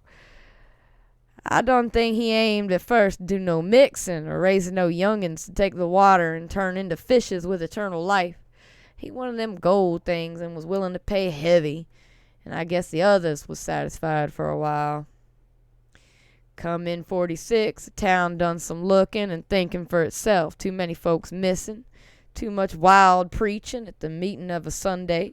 Too much talk about that reef. I guess I done bit by telling Selectman Mowry what I seen from the cupola. They was a party one night as follered Obed's crowd out about to the reef, and I heerd shots betwixt the dories. Next day, Obed and 32 others was in gaol. Everybody wondering just what was afoot and just what charge agin 'em could be got to hope. God, if anybody looked ahead. Couple weeks later, when nothing been throwed into the sea for that long, Zadok was showing signs of fright and exhaustion, and I let him keep silence for a while, though glancing apprehensively at my watch. The tide had turned and was coming in now, and the sound of the waves seemed to arouse him. I was glad of that tide, for at high water the fishy smell might not be so bad. Again, I strained to catch his whispers. That awful night, I seed 'em. I was up in the cupola, hordes of 'em, swarms of 'em, all over the reef and swimming up the harbor into the Manassett. God, what happened in the streets of Innsmouth that night? They rattled our door, but Pa wouldn't open. And he clumb out the kitchen winder with his musket to find Selectman Mowry and see what he could do. Mounds of the dead and dying, shots and screams, shouting at old squire and town squire and New Church Green. Gall throwed open proclamation, treason, called it the plague when folks came in. Found half our people missing. Nobody left them but them as a join in with the Obed and them things, or else keep quiet. Never heard my pa no more. The old man was panting and perspiring profusely. His grip on my shoulder tightened. Everything cleaned up in the morning, but they was traces.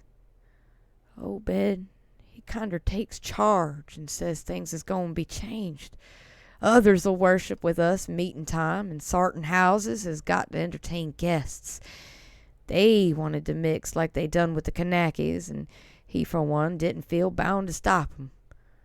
Far gone was Obed, just like a crazy man on the subject. He says they brung us fish and treasure, and should have what they hankered arter. Nothing was to be different on the outside, only we was to keep shy strangers if we knowed what was good for us. All we had to do was take the oath of Dagon, and later there was second and third oaths that some on us took. Them as 'd help special would get special rewards, gold and sich. No use balking, for they was millions of 'em down thar.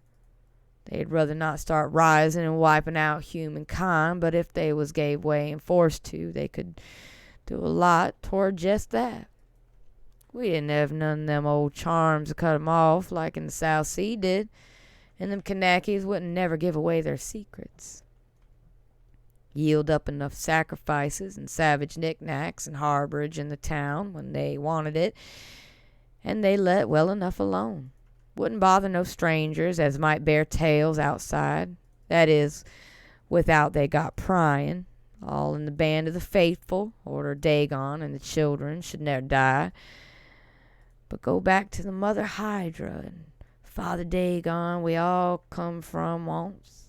Ya, Tulu Tagen, Pungli, Mungfla, Klululie, Wanagla, Ftagen. Old Zadok was fast lapsing into stark raving, and I held my breath.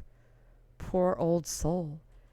To what pitiful depths of hallucination had his liquor, plus his hatred of the decay, alienage, and disease around him, brought that fertile, imaginative brain? He began to moan now, and tears were coursing down his channeled cheeks into the depths of his beard. God, what I'd seen since I was 15-year-old. Many teckle a parson. Of folks as was missing, and all dems was kilt theirselves. Them as told things in Arkham or Ipswich or such places was all called crazy. Like you're a-calling me right now, but God, what I seen. They'd a kilt me long ago for what I know, only I took the first and second oaths, so Dagon off and Obed. So was protected, unless in a jury of 'em prove I told things known and deliberate. I wouldn't take the third oath. I'd have died rather than take that. It got worse around Civil War time, when children born since 46 begin to grow up. Some up, that is. I was afeared. Never did no pryin' after that awful night. Never seen one of 'em. Them close to all my life. That is, never no full-blooded one. I went to the war, and if I'd had any guts or sense, I'd have never come back, but settled away from here. But folks wrote me things wantin' so bad that I suppose was because government draft men was in town after 63. After the war, it was just as bad again. People begun to fall off. Mills and shops shut down. Shipping stopped, and the harbor choked up. Railroad give up. But they never stopped swimming in and out the river from that cursed reef of Satan. And more attic wanders got aboard up. And more noises was heard in houses wasn't supposed to have nobody in 'em. Folks outside have their stories about us. Suppose you heard of plenty of 'em, seeing what questions you asked. Stories about things what they see now and then, about the queer jewelry it still comes in from somewhars and ain't quite all melted up. But nothing ne'er gets definite. Nobody'll believe nothing. They call 'em gold-like things, pirate loot, and allow Innsmouth folks has furrin blood or is distempered or something. Besides, them that lives here shoo off many strangers as they can, and encourage the rest not to get very curious, especially around night time. Beasts balk at the critters. Hosses, worse'n mules. But when they got autos, that was all right. In 46, Captain Obed took a second wife that nobody in town never see. Some says he didn't want to, but was made to by them as he'd called in. Had 3 children by her. 2 as disappeared young, but one gal as looked like anybody else and was educated in Europe. Obed finally got her married off by a trick to an Arkham feller as didn't suspect nothing. But nobody outside have nothing to do with Innsmouth folk now. Barnabas Marsh, that runs the refinery now, is Obed's grandson by his first wife. Son of Onesiphorus, his eldest son, but his mother was another one of them never seed outdoors. Right now, Barnabas is about changed. Can't shed his eyes no more. He's all out of shape. They say he still wears clothes, but he'll take to the water soon. Maybe he's tried it already. They do sometimes go down for little spells afore they go for good. Ain't been seed about in public for nigh on 10 year. Don't know how his poor wife can feel. She came from Ipswich, and they nigh lynched Barnabas when he courted her 50-odd year ago. Old Bed, he died in 78, and all the next generation's gone now. His first wife's children dead, and the rest, God knows.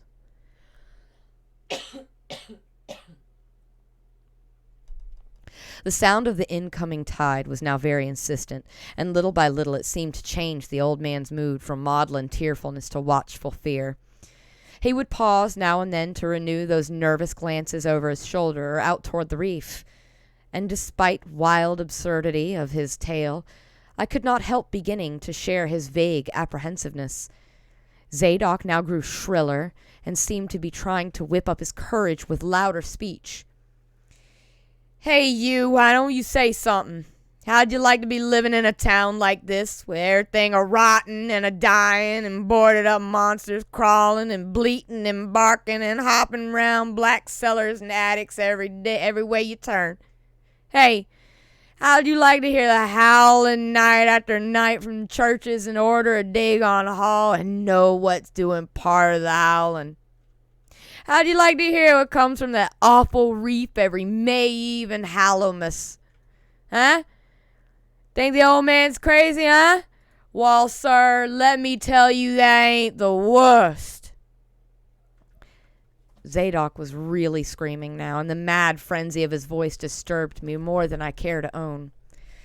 "Curse ye! Don't sit there staring at me with them eyes. I tell old Bud Marsh he's in hell, and he's got to stay there.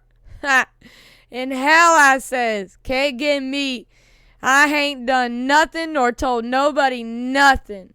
Oh, you young feller? Well, even if I hain't told nobody nothing yet, I ain't going to it now.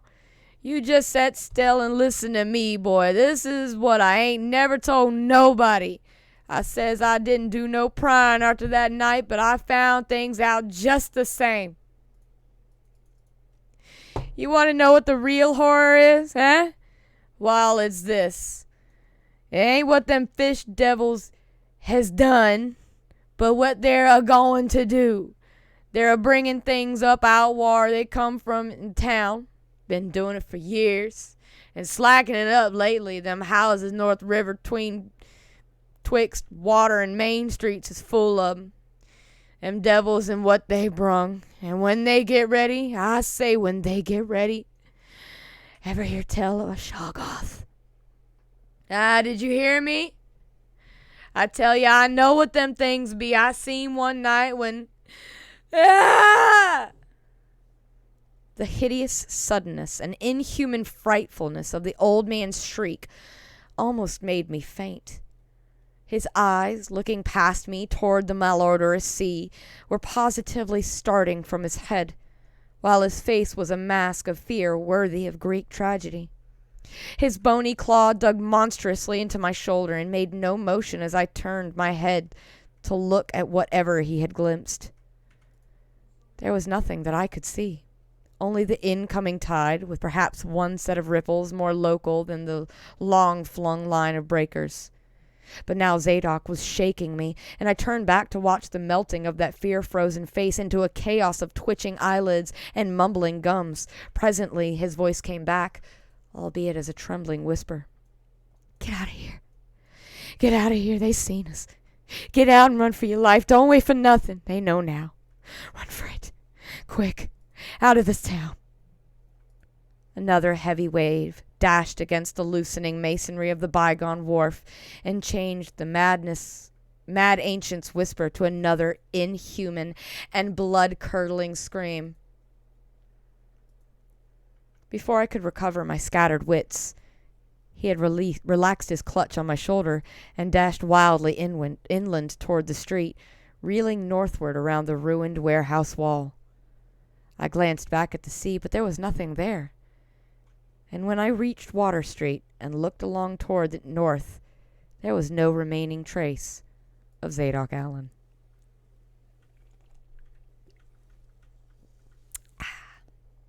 Take a sip.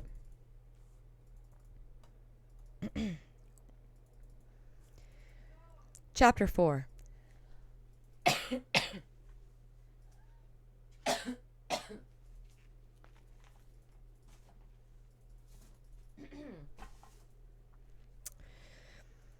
I can hardly describe the mood in which I was left by this harrowing episode. An episode at once mad and pitiful, grotesque and terrifying. The grocery boy had prepared me for it, yet the reality left me nonetheless bewildered and disturbed.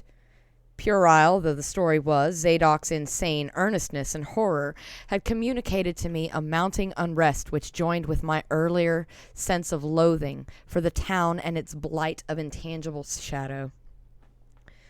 Later, I might sift the tale and extract some nucleus of historic allegory. Just now, I wish to put it out of my head. The hour had grown perilously late. My watch said 7:15, and the Arkham bus left town square at 8. So I tried to give my thoughts as neutral and practiced a cast as possible. Meanwhile, walking rapidly through the deserted streets of gaping roofs and leaning houses toward the hotel where I had checked my valise and would find my bus. Though the golden light of late afternoon gave ancient roofs and decrepit chimneys an air of mystic loveliness and peace, I could not help glancing over my shoulder now and then. I would surely be very glad to get out of the malodorous and fear-shadowed Innsmouth, and wished there were some other vehicle than the bus driven by that sinister-looking fellow sergeant. Yet I did not hurry too precipitately, for there were architectural details worth viewing at every silent corner, and I could easily, I calculated, cover the necessary distance in a half hour. Studying the grocery youth's map and seeking a route I had not traversed before, I chose Marsh Street instead of State for my approach to Town Square. Near the corner of Fall Street, I began to see scattered groups of furtive whisperers.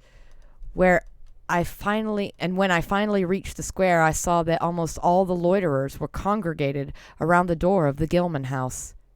It seemed as if many bulging, watery, unwinking eyes looked oddly at me as I claimed my valise in the lobby, and I hoped that none of these unpleasant creatures would be my fellow passengers on the coach. The bus, rather early, rattled in with 3 passengers somewhat before 8, and an evil-looking fellow on the sidewalk muttered a few indistinguishable words to the driver. Sergeant threw out a mail bag and a roll of newspapers and entered the hotel, while the passengers, the same men whom I'd seen arriving in the Newburyport that morning, shambled to the sidewalk and exchanged some faint guttural words with a loafer in a language I could have sworn was not English. I boarded the empty coach and took the same seat I had taken before, but was hardly settled in before Sergeant reappeared and began mumbling in a throaty voice of peculiar repulsiveness. It appeared, in very bad luck. There had been something wrong with the engine, despite the excellent time made from Newburyport, and the bus could not complete the journey to Arkham. No, it could not possibly be repaired that night, nor was there any other way of getting transportation out of Innsmouth, either to Arkham or elsewhere. Sergeant was sorry, but I would have to stop over at the Gilman. Probably the clerk would make the price easy for me, but there was nothing else to do. Almost dazed by this sudden obstacle and violently dreading the fall of night in this decaying and half-unlighted town, I left the bus and re-entered the hotel lobby, where the sullen, queer-looking night clerk told me I could have room 428 on the top floor, large but without running water, for $1. Despite what I had heard of this hotel in Newburyport, I signed the register, paid my $1, let the clerk take my valise, and followed that sour, solitary attendant up 3 creaking flights of stairs past dusty corridors which seemed wholly devoid of life. My room, a dismal rear one with 2 windows and bare, cheap furnishings, overlooked a dingy courtyard otherwise hemmed in by low, deserted brick blocks, and commanded a view of decrepit westward stretching roofs, with a marshy countryside beyond. At the end of the corridor was a bathroom, a discouraging relic with ancient marble bowl, tin tub, faint electric light, and musty wooden paneling around all the plumbing fixtures. It still being daylight, I descended to the square and looked around for a dinner of some sort, noticing as I did so the strange glances I received from the unwholesome loafers. Since the grocery was closed, I was forced to patronize the restaurant I had shunned before, a stooped, narrow-headed man with staring, unwinking eyes and a flat-nosed wench with unbelievably thick, clumsy hands being in attendance. The service was of the counter type, and it relieved me to find that much was evidently served from cans and packages. A bowl of vegetable soup with crackers was enough for me, and I soon headed back for my cheerless room at the Gilman, getting an evening paper and a fly-specked magazine from the evil-visaged clerk at the rickety stand beside his desk.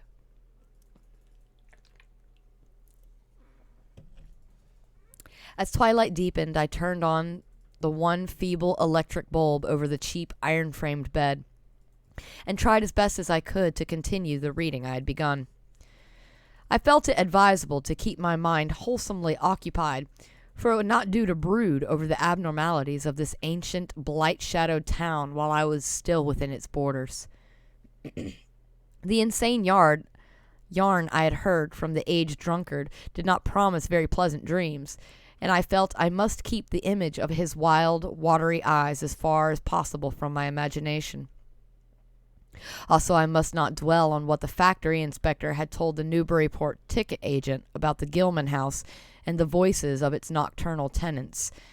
Not on that, nor on the face beneath the tiara in the black church doorway, the face for whose horror my conscious mind could not account. It would perhaps have been easier to keep my thoughts from disturbing topics had the room not been so gruesomely musty. As it was, the lethal mustiness blended hideously with the town's general fishy odor and persistently focused one's fancy on death and decay. Another thing that disturbed me was the absence of a bolt on the door of my room. One had been there, as marks clearly showed, but there were signs of recent removal. No doubt it had become out of order, like so many other things in this decrepit edifice. In my nervousness, I looked around and discovered a bolt on the clothes press, which seemed to be of the same size, judging from the marks, as the one formerly on the door. To gain partial relief from the general tension, I busied myself by transferring this hardware to the vacant place with the aid of a handy 3-in-1 device, including a screwdriver, which I kept on my keyring. The bolt fitted perfectly, and I was somewhat relieved when I knew that I could shoot it firmly upon retiring. Not that I had any real apprehension of its need, but that any symbol of security was welcome in an environment of this kind. There were adequate bolts on the 2 lateral doors to connecting rooms, and these I proceeded to fasten. I did not undress, but decided to read till I was sleepy and lie down with only my coat, collar, and shoes off. Taking a pocket flashlight from my valise, I placed it in my trousers so that I could read my watch if I woke up later in the dark. Drowsiness, however, did not come, and when I stopped to analyze my thoughts, I found to my disquiet that I was really unconsciously listening for something which I had dreaded but could not name. That inspector's story must have worked on my imagination more deeply than I had suspected. Again, I tried to read, but found that I made no progress. After a time, I seemed to hear the stairs and corridors creak at intervals as if with footsteps, and wondered if the other rooms were beginning to fill up. There were no voices, however, and it struck me that there was something subtly furtive about the creaking. I did not like it, and debated whether I had better try to sleep at all. This town had some queer people, and there had undoubtedly been several disappearances. Was this one of those inns where travelers were slain for their money? Surely I had no look of excessive prosperity, or were the townsfolk really so resentful about curious visitors? Had my obvious sightseeing with its frequent map consultations aroused unfavorable notice? It occurred to me that I must be in a highly nervous state to let a few random creakings set me off speculating in this fashion. but I regretted nonetheless that I was unarmed. At length, feeling a fatigue which had nothing of drowsiness in it, I bolted the newly outfitted hall door, turned off the light, and threw myself down on the hard, uneven bed, coat, collar, shoes, and all. In the darkness, every faint noise of the night seemed magnified, and a flood of doubly unpleasant thoughts swept over me. I was sorry I had put out the light, yet was too tired to rise and turn it on again. Then, after a long, dreary interval, and prefaced by a fresh creaking of stairs and corridor, there came that soft, damnably unmistakable sound, which seemed like a malign fulfillment of all my apprehensions. Without the least shadow of a doubt, the lock on my hall door was being tried, cautiously, furtively, tentatively, with a key. My sensations upon recognizing this sign of actual peril were perhaps less rather than more tumultuous because of my previous vague fears.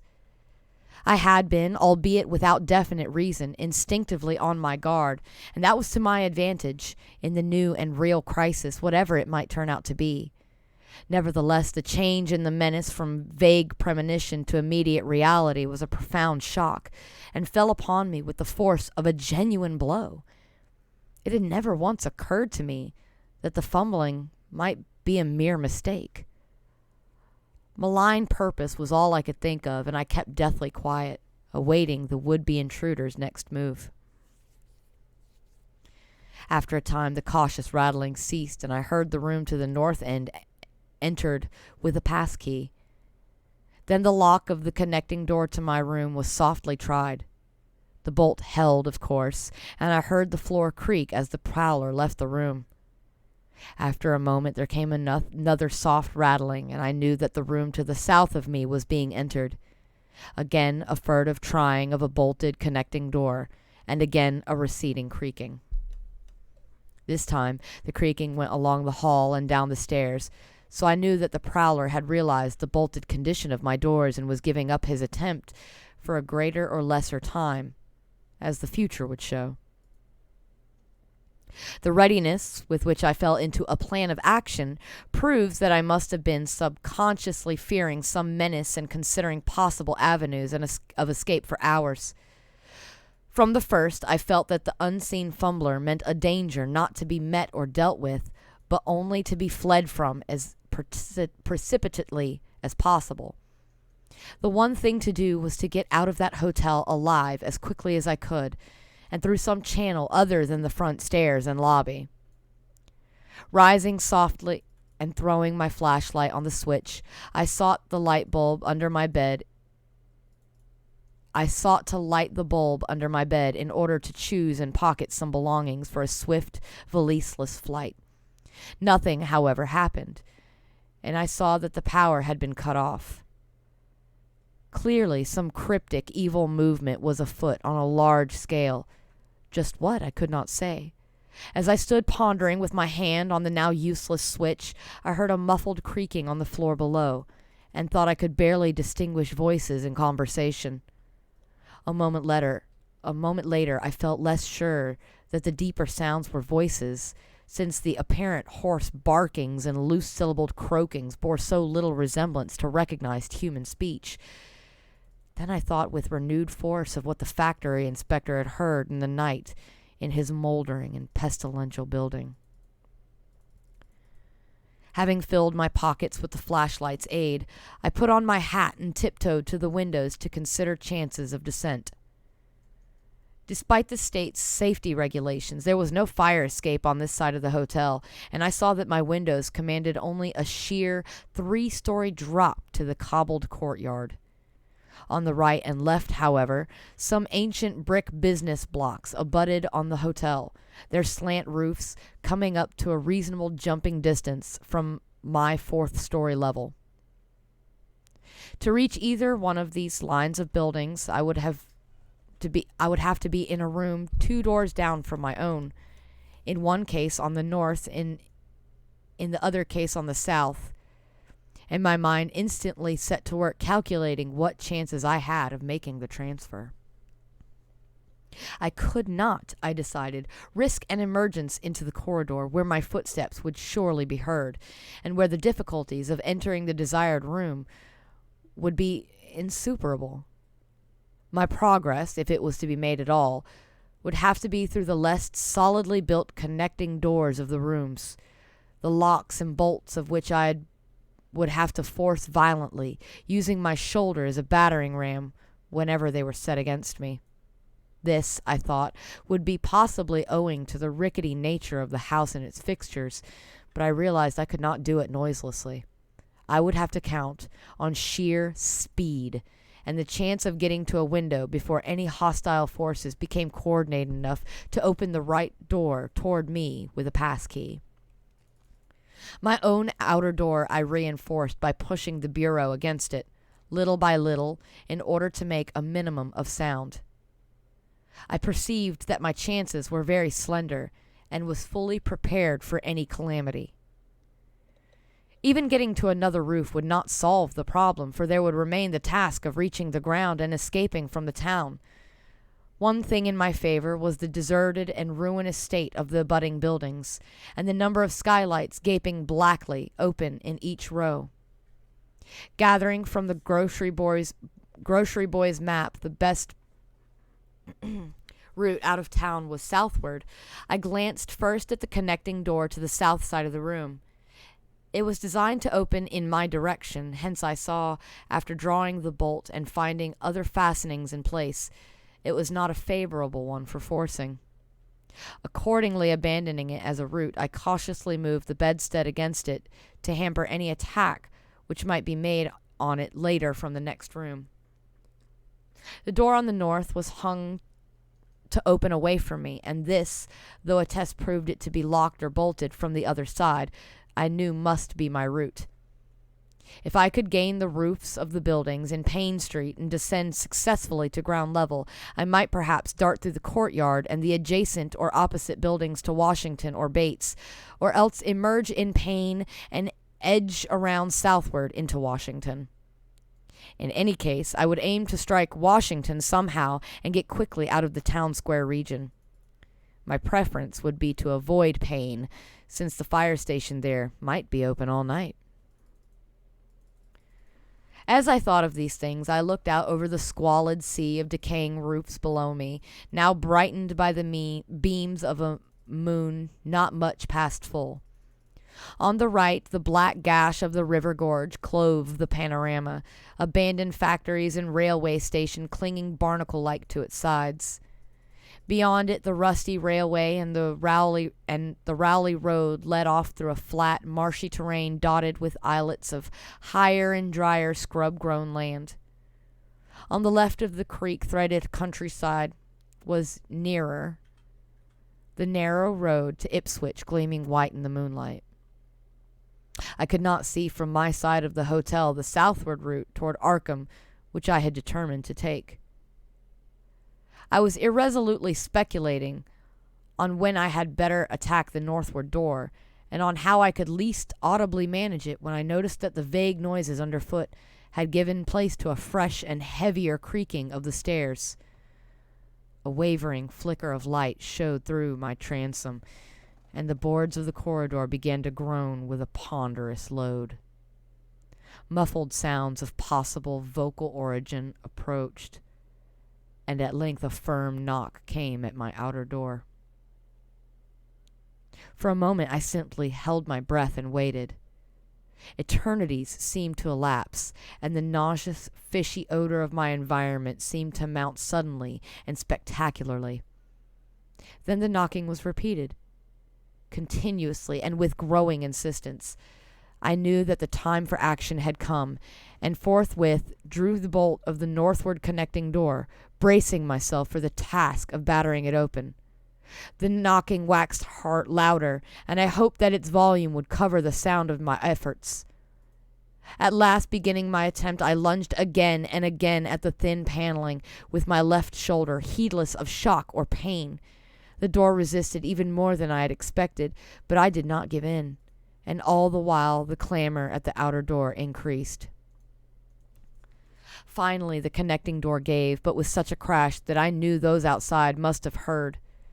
Instantly, the outside knocking became a violent battering, while keys sounded ominously in the hall doors of the rooms on both sides of me.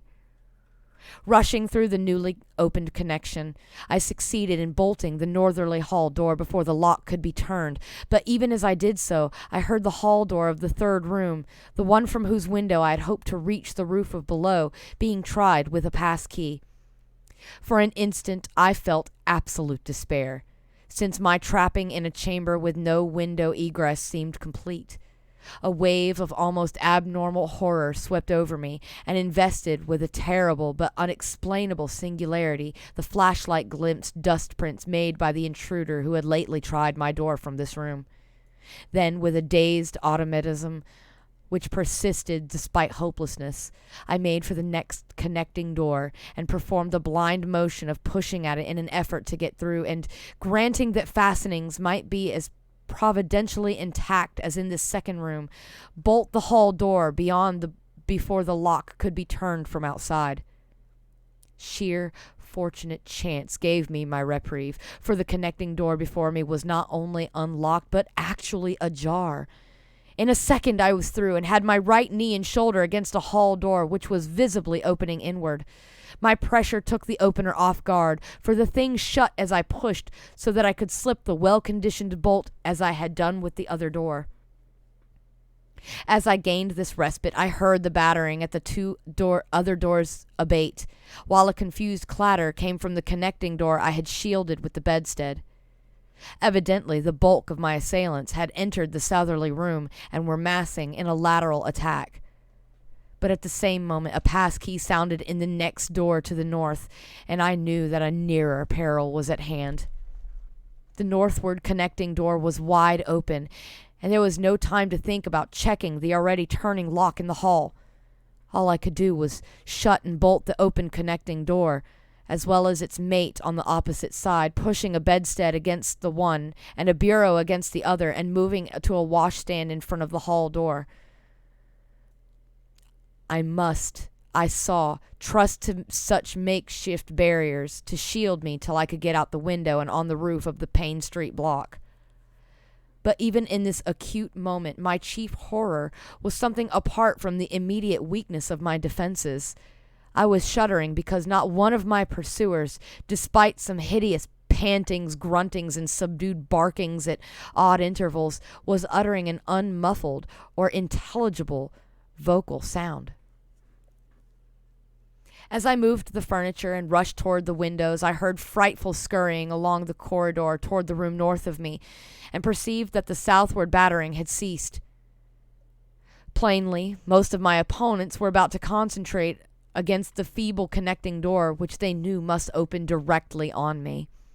Outside, the moon played on the ridgepole of the block below, and I saw that the jump would be desperately hazardous because of the steep surface on which I must land.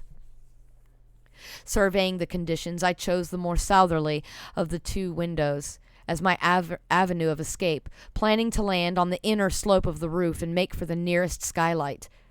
Once inside one of the decrepit brick structures, I would have to reckon with pursuit, but I hoped to descend and dodge in and out of yawning doorways along the shadowed courtyard, eventually getting to Washington Street and slipping out of town toward the south. The clatter at the northerly connecting door was now terrific, and I saw that the weak paneling was beginning to splinter. Obviously, the besiegers had brought some ponderous object into play as a battering ram. The bedstead, however, still held firm, so that I had at least a faint chance of making good my escape. As I opened the window, I noticed that it was flanked by heavy velour draperies suspended from a pole by brass rings, and also that there was a large projecting catch for the shutters on the exterior. Seeing a possible means of avoiding the dangerous jump, I yanked at the hangings and brought them down, pole and all, then quickly hooking two of the rings in the shutter catch and flinging the drapery outside. The heavy folds reached fully to the abutting roof, and I saw that the rings and catch would be likely to bear my weight. So, climbing out of the window and down the improvised rope ladder, I left behind me forever the morbid and horror-infested fabric of the Gilman house. I landed safely on the loose slates of the steep roof and succeeded in gaining the gaping black skylight without a slip. Glancing up at the window I had left, I observed that it was still dark, though far across the crumbling chimneys to the north I could see lights ominously blazing in the Order of Dagon Hall, the Baptist Church, and the Congregational Church, which I recalled so shiveringly. There had seemed to be no one in the courtyard below, and I hoped that there would be a chance to get away before the spreading of a general alarm. Flashing my pocket lamp into the skylight, I saw that there were no steps down. The distance was slight, however, so I clambered over the brink and dropped, striking a dusty floor littered with crumbling boxes and barrels. The place was ghoulish looking, but I was past minding such impressions and made at once for the staircase revealed by my flashlight. After a hasty glance at my watch, which showed the hour to be 2 a.m., the steps creaked, but seemed tolerably sound, and I raced down past a barn-like second story to the ground floor. The desolation was complete, and only echoes answered my footfalls. At length I reached the lower hall, at one end of which I saw a faint, luminous rectangle marking the ruined Payne Street doorway. Heading the other way, I found the back door also open and darted out and down 5 stone steps to the grass-grown cobblestones of the courtyard. The moonbeams did not reach down here, but I could just see my way about without using the flashlight. Some of the windows on the Gilman house side were faintly glowing, and I thought I heard confused sounds within. Walking softly over to the Washington Street side, I perceived several open doorways and chose the nearest as my route out. The hallway inside was black, and when I reached the opposite end, I saw that the street door was wedged immovably shut. Resolved to try another building, I groped my way back toward the courtyard, but stopped short when close to the doorway. For out of an open door in the Gilman house, a large crowd of doubtful shapes was pouring, lanterns bobbing in the darkness, and horrible croaking voices exchanging low cries in what was certainly not English. The figures moved uncertainly, and I realized to my relief that they did not know where I had gone, and for all that they sent a shiver of horror through my frame. Their features were indistinguishable, but their crouching, shambling gait was abominably repellent, and worst of all, I perceived that one figure was strangely robed and unmistakably surmounted by a tall tiara of a design altogether too familiar. As the figure spread throughout the courtyard, I felt my fears increase. Suppose I could find no egress from this building on the street side. The fishy odor was detestable, and I wondered I could stand it without fainting. Again groping toward the street, I opened a door off the hall and came upon an empty room with closely shuttered but sashless windows. Fumbling in the rays of my flashlight, I found I could open the shutters, and in another moment had climbed outside and was carefully closing the aperture in its original manner. I was now in Washington Street, and for the moment saw no living thing nor any light save that of the moon. From several directions in the distance, however, I could hear the sound of hoarse voices, of footsteps, and of a curious kind of pattering which did not sound quite like footsteps. Plainly, I had no time to lose. The points of the compass were clear to me, and I was glad that all the street lights were turned off, as is often the custom on strongly moonlit nights in unprosperous rural regions. Some of the sounds came from the south, yet I retained my design of escaping in that direction. There would, I knew, be plenty of deserted doorways to shelter me in case I met any person or group who looked like pursuers. I walked rapidly, softly, and close to the ruined houses. While haltless and disheveled after my arduous climb, I did not look especially noticeable, and stood a good chance of passing unheeded if forced to encounter any casual wayfarer. At Bates Street, I drew into a yawning vestibule while two shambling figures crossed in front of me, but was soon on my way again and approaching the open space where Elliott Street obliquely crosses Washington at the intersection of the South. Though I had never seen this place, it had looked dangerous to me on the grocery youth's map, since the moonlight would have free play here. There was no use trying to evade it, for any alternative course would involve detours of possibly disastrous visibility and delaying effect. The only thing I could do was to cross it boldly and openly, imitating the typical shamble of the Innsmouth folk as best as I could, and trusting that no one, or at least no pursuer of mine, would be there. Just how fully the pursuit was organized, and indeed just what its purpose might be, I could form no idea. There seemed to be unusual activity in the town, but I judged that the news of my escape from the Gilman had not yet spread.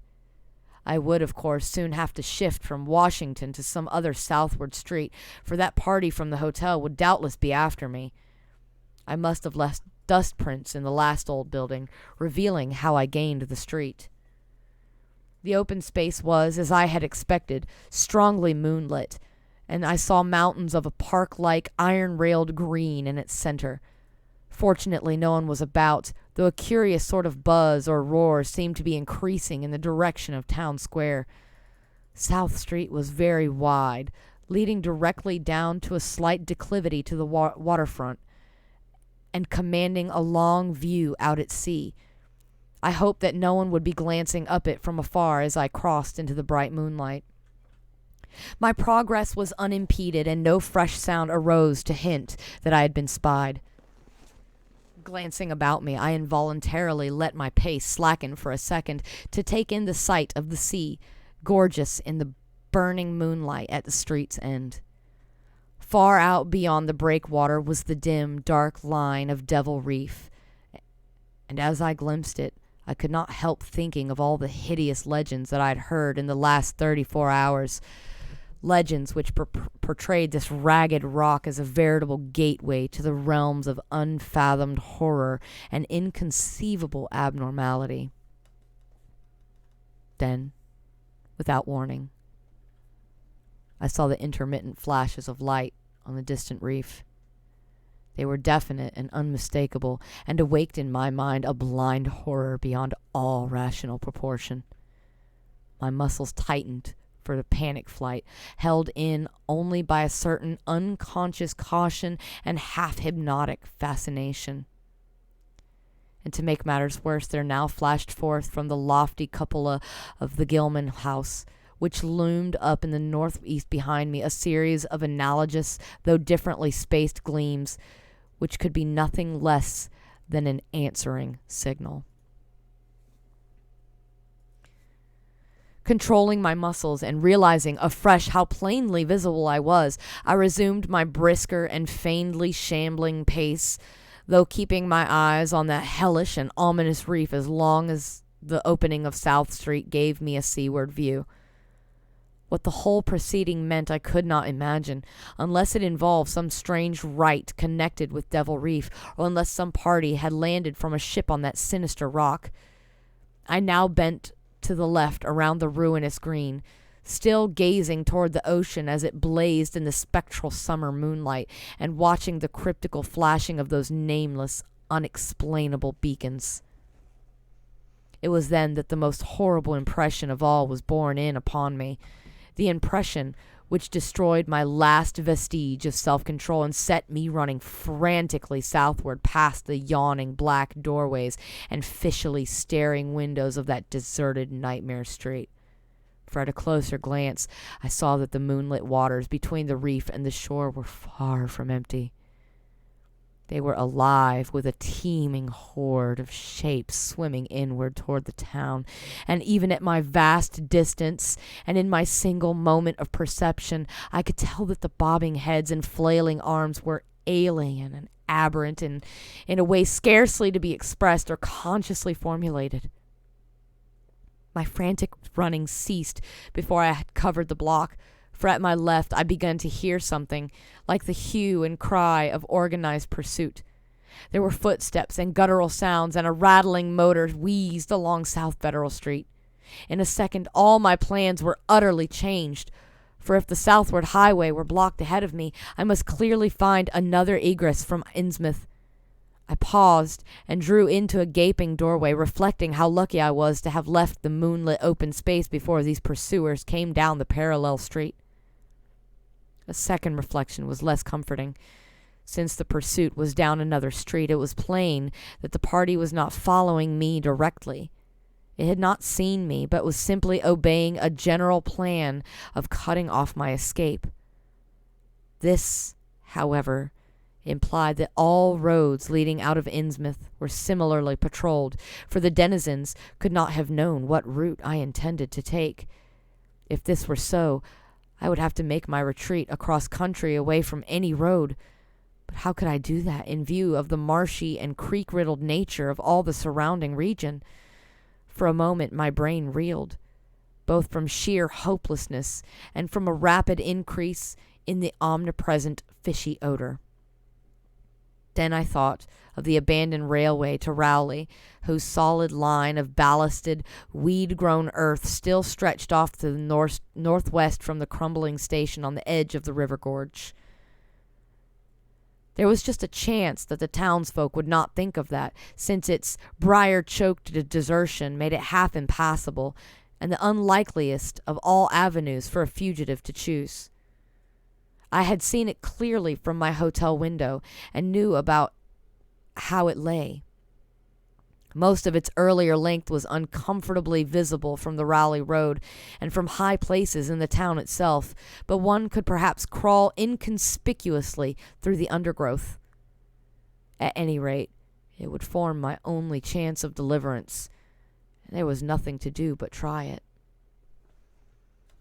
Drawing inside the hall of my deserted shelter, I once more consulted the grocery boy's map with the aid of a flashlight. The immediate problem was how to reach the ancient railway, and I now saw that the safest course was ahead to Babson Street, then west to Lafayette, there edging around, but not crossing an open space homologous to the one I had traversed, and subsequently back northward and westward in a zigzagging line through Lafayette, Bates, Adams, and Bank Streets, the latter skirting the river gorge, to the abandoned and dilapidated station I had seen from my window. My reason for going ahead to Babson was that I wished neither to recross the earlier open space nor to begin my westward course along a cross street as broad as south. Starting once more, I crossed the street to the right-hand side in order to edge around into Babson as inconspicuously as possible. Noises still continued in Federal Street, and as I glanced behind me, I thought I saw a gleam of light near the building through which I had escaped. Anxious to leave Washington Street, I broke into a quiet dog trot, trusting to luck not to encounter any observing eye. Next, the corner of Babson Street, I saw to my alarm that one of the houses was still inhabited, as attested by curtains at the windows, but there were no lights within, and I passed it without disaster.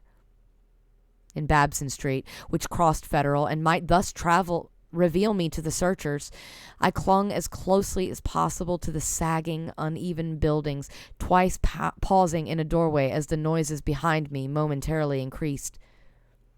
The open space ahead shone wide and desolate under the moon, but my route would not force me to cross it. During my second pause, I began to detect a fresh distribution of the vague sounds, and upon looking cautiously out from cover, beheld a motor car darting across the open space, bound outward along Elliott Street, which there intersects both Babson and Lafayette.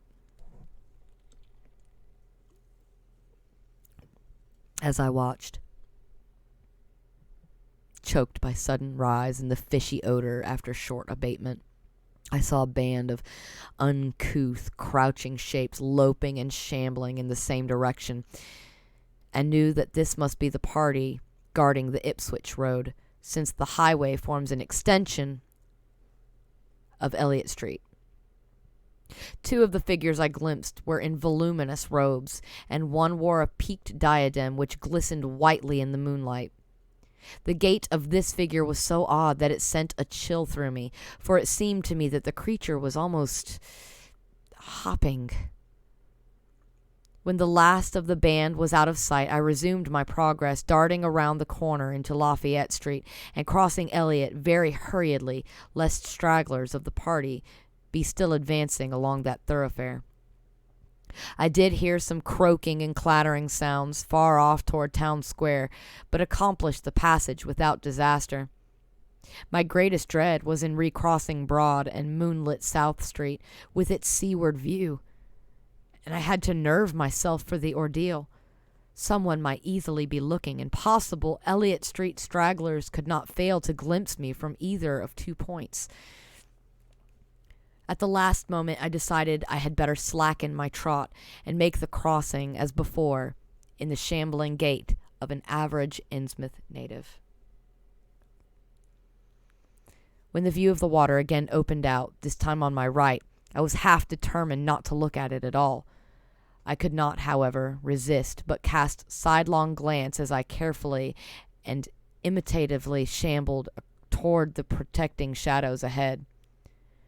There was no ship visible, as I had half expected there would be. Instead, the first thing which caught my eye was a small rowboat pulling in toward the abandoned wharves and laden with some bulky, tarpaulin-covered object. Its rowers, though distantly and indistinctly seen, were of an especially repellent aspect. Several swimmers were still discernible, while on the far black reef I could see a faint, steady glow unlike the winking beacon visible before, and of a curious color which I could not precisely identify. Above the slant roofs, ahead and to the right, there loomed the tall cupola of the Gilman house, but it was completely dark. That fishy odor, dispelled for a moment by some merciful breeze, had closed in again with maddening intensity. I had not quite crossed the street when I heard a muttering band advancing along Washington from the north. As they reached the broad open space where I had my first disquieting glimpse of the moonlit water, I could see them plainly only a block away, and was horrified by the bestial abnormality of their faces and the dog-like subhumanness of their crouching gait. One man moved in a positively simian way, with long arms frequently touching the ground, while another figure, robed and tiaraed, seemed to progress in an almost hopping fashion. I judged this party to be the one I had seen in the Gilman's courtyard, the one, therefore, most closely on my trail. As some of the figures turned to look in my direction, I was transfixed with fright, yet managed to preserve the casual, shambling gait I had assumed. To this day, I do not know whether they saw me or not. If they did, my stratagem must have deceived them, for they passed on across the moonlit space without varying their course, meanwhile croaking and jabbering in some hateful, guttering patois I could not identify. Once more in shadow, I resumed my former dog trot past the leaning and decrepit houses that stared blankly into the night. Having crossed to the western sidewalk, I rounded the nearest corner into Bates Street, where I kept close to the buildings on the southern side. I passed 2 houses showing signs of habitation, one of which had faint lights in the upper rooms, yet met with no obstacle. As I turned into Adams Street, I felt measurably safer, but received a shock when a man reeled out of a black doorway directly in front of me. He proved, however, too hopelessly drunk to be a menace, so that I reached the dismal ruins of the Bank Street warehouses in safety. No one was stirring in that dead street beside the river gorge, and the roar of the waterfalls quite drowned my footsteps. It was a long dog trot to the ruined station, and the great brick warehouse walls around me seemed somehow more terrifying than the fronts of private houses. At last I saw the ancient arcaded station, or what was left of it, and made directly for the tracks that started from its farther end. The rails were rusty, but mainly intact, and not more than half the ties were rotted away. Walking or running on such a surface was very difficult, but I did my best, and on the whole, made very fair time. For some distance the line kept on along the gorge's brink, but at length I reached the long covered bridge where it crossed the chasm at a dizzy height. The condition of this bridge would determine my next step. If humanly possible, I would use it. If not, I would have to risk more street wandering and take the nearest intact highway bridge. The vast, barn-like length of the old bridge gleamed spectrally in the moonlight, and I saw that the ties were safe for at least a few feet within. Entering, I began to use my flashlight and was almost knocked down by the cloud of bats that flapped past me. About halfway across, there was a perilous gap in the ties which I feared for a moment would halt me, but in the end I risked a desperate jump, which fortunately succeeded. I was glad to see the moonlight again when I emerged from that macabre tunnel. The old tracks crossed River Street at grade, and at once veered off into a region increasingly rural and with less and less of Innsmouth's aberrant fishy odor. Here the dense growth of weeds and briars hindered me and cruelly tore at my clothes, but I was none the less glad that they were there to give me concealment in case of peril. I knew that much of my route must be visible from Rowley Road. The marshy region began very shortly, with the track on a low, grassy embankment where the weedy growth was somewhat thinner. Then came a sort of island of higher ground where the line passed through a shallow, open cut choked with bushes and brambles. I was very glad of this partial shelter, since at this point the Rowley Road was uncomfortably near according to my window view. At the end of the cut it would cross the track and swerve off to a safer distance, but meanwhile I must be exceedingly careful. I was by this time thankfully certain that the railway itself was not patrolled. Just before entering the cut I glanced behind me, but saw no pursuer. The ancient spires and roofs of decaying Innsmouth gleamed lovely and ethereal in the magic yellow moonlight, and I thought of how they must have looked in the old days before the shadow fell. Then, as my gaze circled inland from the town, something less tranquil arrested my notice and held me immobile for a second.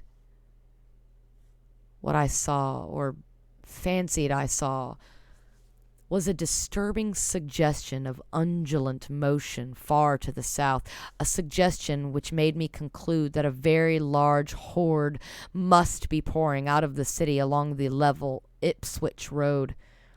The distance was great, and I could distinguish nothing in detail, but I did not at all like the look of that moving column. It undulated too much, and glistened too brightly in the rays of the now westering moon.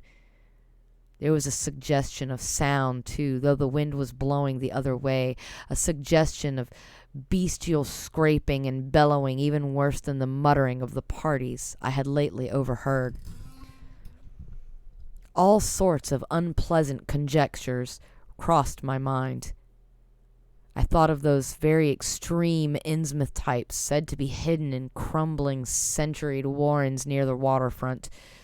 I thought, too, of those nameless swimmers I had seen. Counting the parties so far glimpsed, as well as those presumably covering other roads, the number of my pursuers must be strangely large for a town as depopulated as Innsmouth. Whence could come the dense personnel of such a column as I now beheld?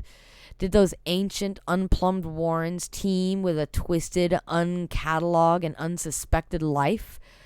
Or had some unseen ship indeed landed a legion of unknown outsiders on that hellish reef? Who were they? Why were they there?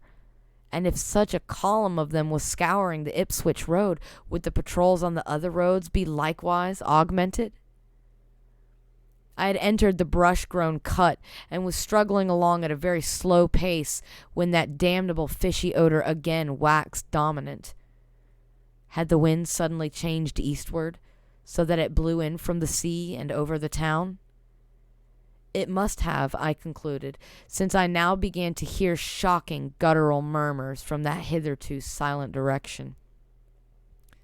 There was another sound, too, of kind of wholesale colossal flopping or pattering which somehow called up images of the most detestable sort. It made me think illogically of that unpleasantly undulating column on the far-off Ipswich road.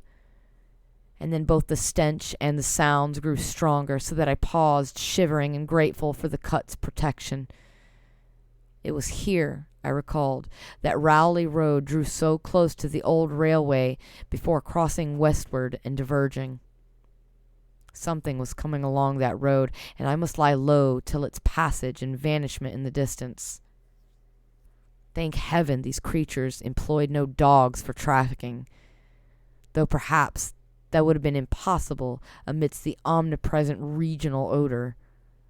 Crouched in the bushes of that sandy cleft, I felt reasonably safe, even though I knew the searchers would have to cross the track in front of me, not much more than 100 yards away. I would be able to see them, but they could not, except by a malign miracle, see me. All at once I began dreading to look at them as they passed. I saw the close, moonlit space where they would surge by, and had curious thoughts about the irredeemable pollution of that space. They would, perhaps, be the worst of all Innsmouth types, something one would not care to remember. The stench waxed, overpowering, and the noises swelled to a bestial babble of croaking, baying, and barking without the least suggestion of human speech. Were these indeed the voices of my pursuers? Did they have dogs after all? So far I had seen none of the lower animals in Innsmouth. That flopping or pattering was monstrous. I could not look upon the degenerate creatures responsible for it. I would keep my eyes shut till the sounds receded toward the west. The horde was very close now, the air foul with their hoarse snarlings, and the ground almost shaking with their alien-rhythmed footfalls. My breath nearly ceased to come. I had put every ounce of willpower into the task of holding my eyelids down.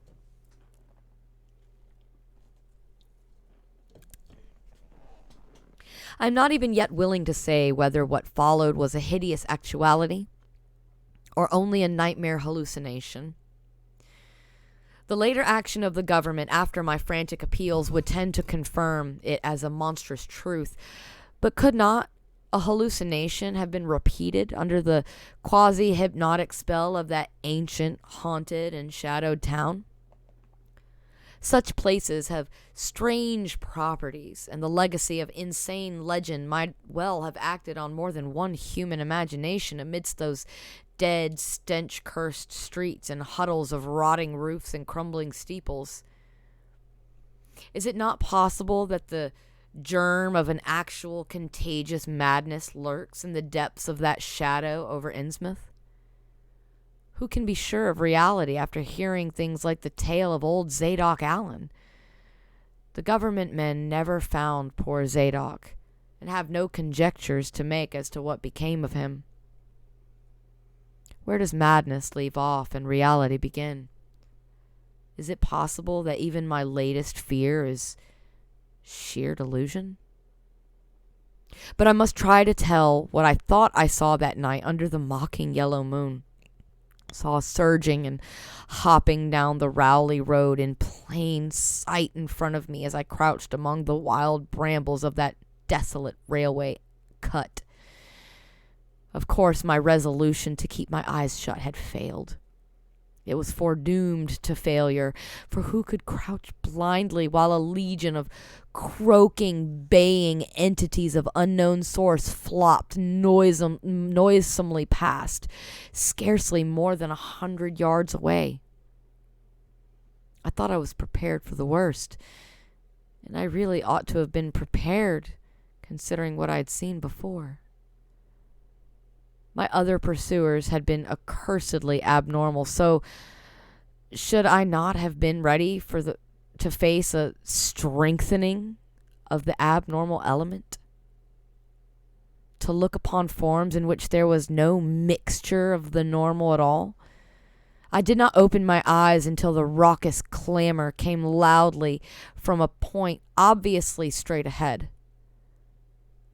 Then I knew that a long section of them must be plainly in sight, where the sides of the cut flattened out and the road crossed the track, and I could no longer keep myself from sampling whatever horror that leering yellow moon might have to show.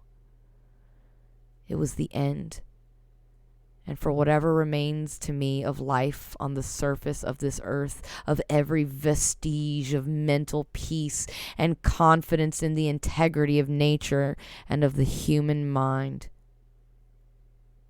nothing that I could have imagined, nothing even that I could have gathered had I credited old Zadok's crazy tale in the most literal way, would be in any way comparable to the demonic, blasphemous reality that I saw, or believe I saw.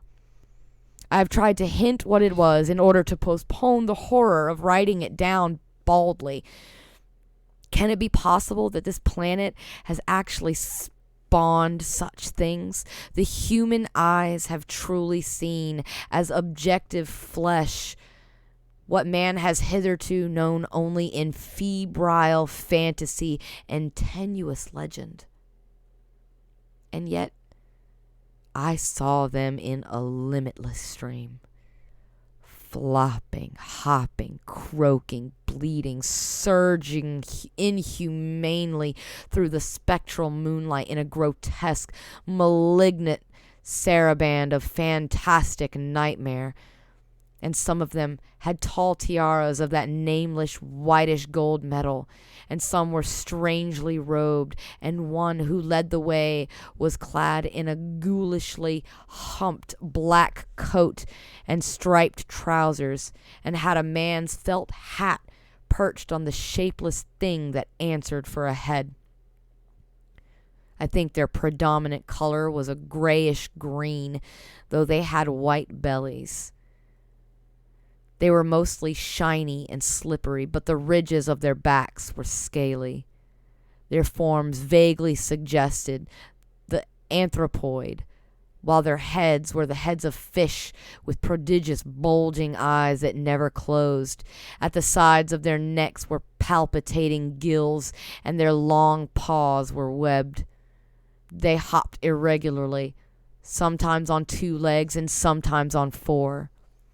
I was somehow glad that they had no more than 4 limbs. Their croaking, baying voices, clearly used for articulate speech, held all the dark shades of expression which their staring faces lacked. But for all their monstrousness, they were not unfamiliar to me. I knew too well that what they must be, for was not the memory of that evil tiara at Newburyport still fresh? They were the blasphemous fish frogs of the nameless design, living and horrible, and as I saw them I also knew of what that humped tiaraed priest in the black church basement had so fearsomely reminded me. Their number was past guessing. It seemed to me that there were limitless swarms of them, and certainly my momentary glimpse could have shown only the least fraction. In another instant, everything was blotted out by a merciful fit of fainting, the first I had ever had.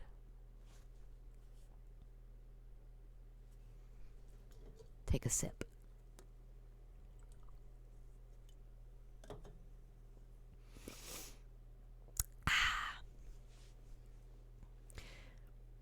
Chapter 5. It was a gentle daylight rain that awakened me from my stupor in the brush-grown railway cut, and when I staggered out to the roadway ahead, I saw no trace of any prints in the fresh mud. The fishy odor, too, was gone. Innsmouth's ruined roofs and toppling steeples loomed up grayly toward the southeast, but not a living creature did I spy in all the desolate salt marshes around. My watch was still going, and told me that the hour was past noon. The reality of what I had been through was highly uncertain in my mind, but I felt that something hideous lay in the background.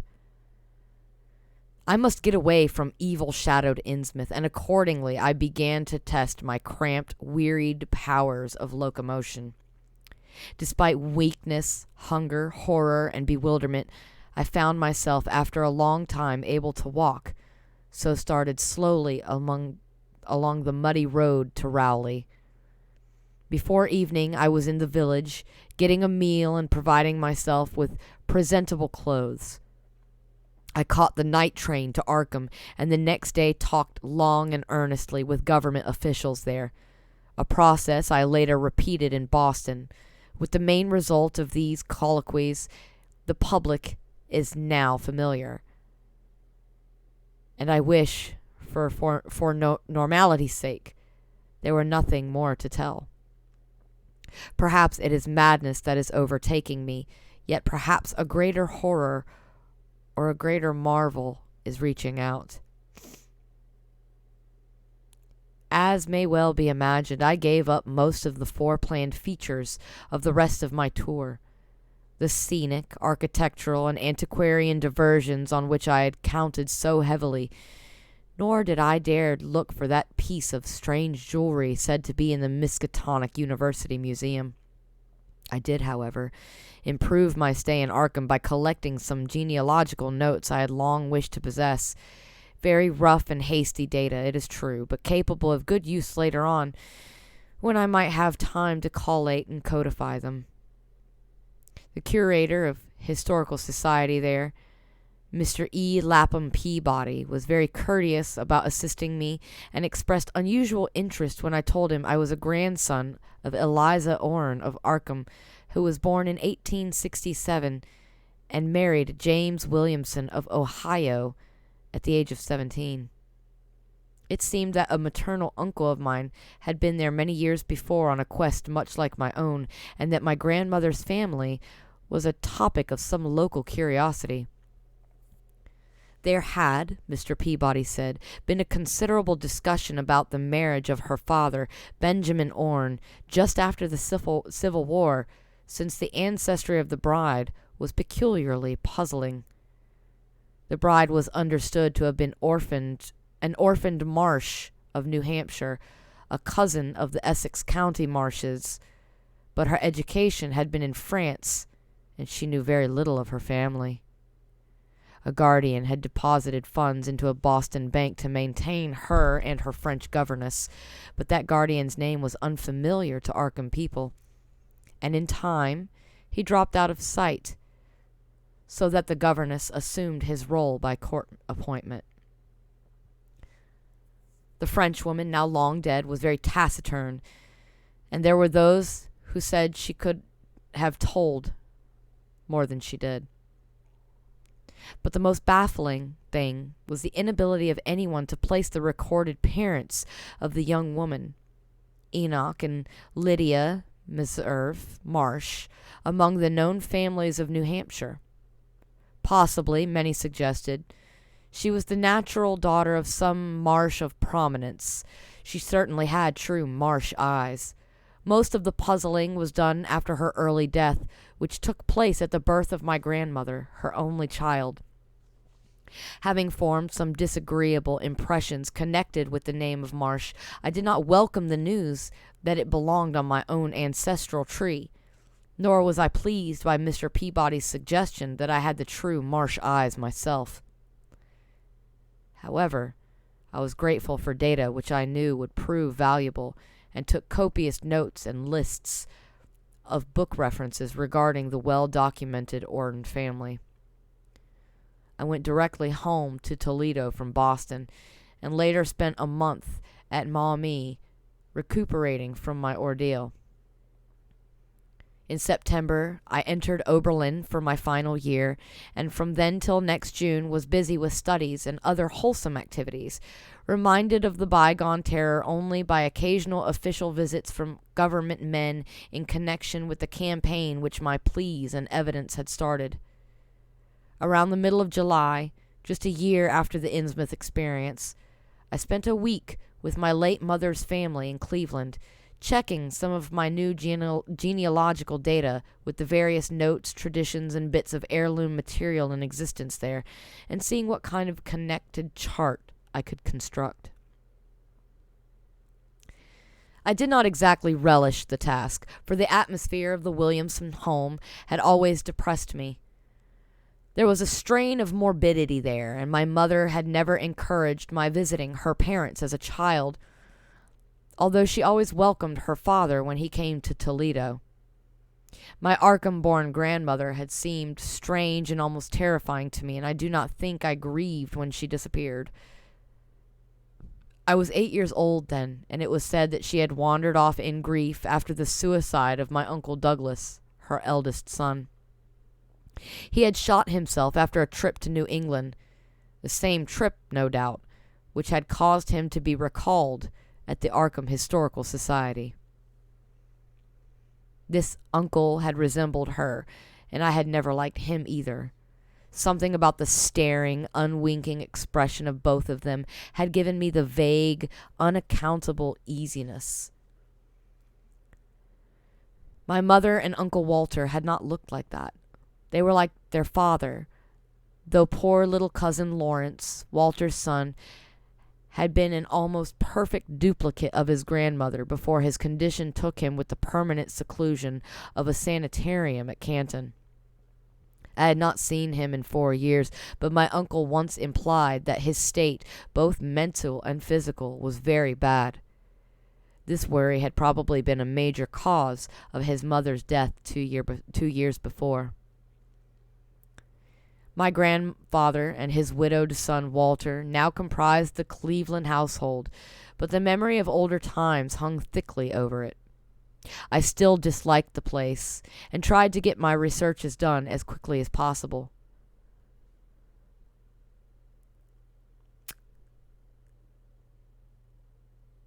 Williamson records and traditions were supplied in abundance by my grandfather.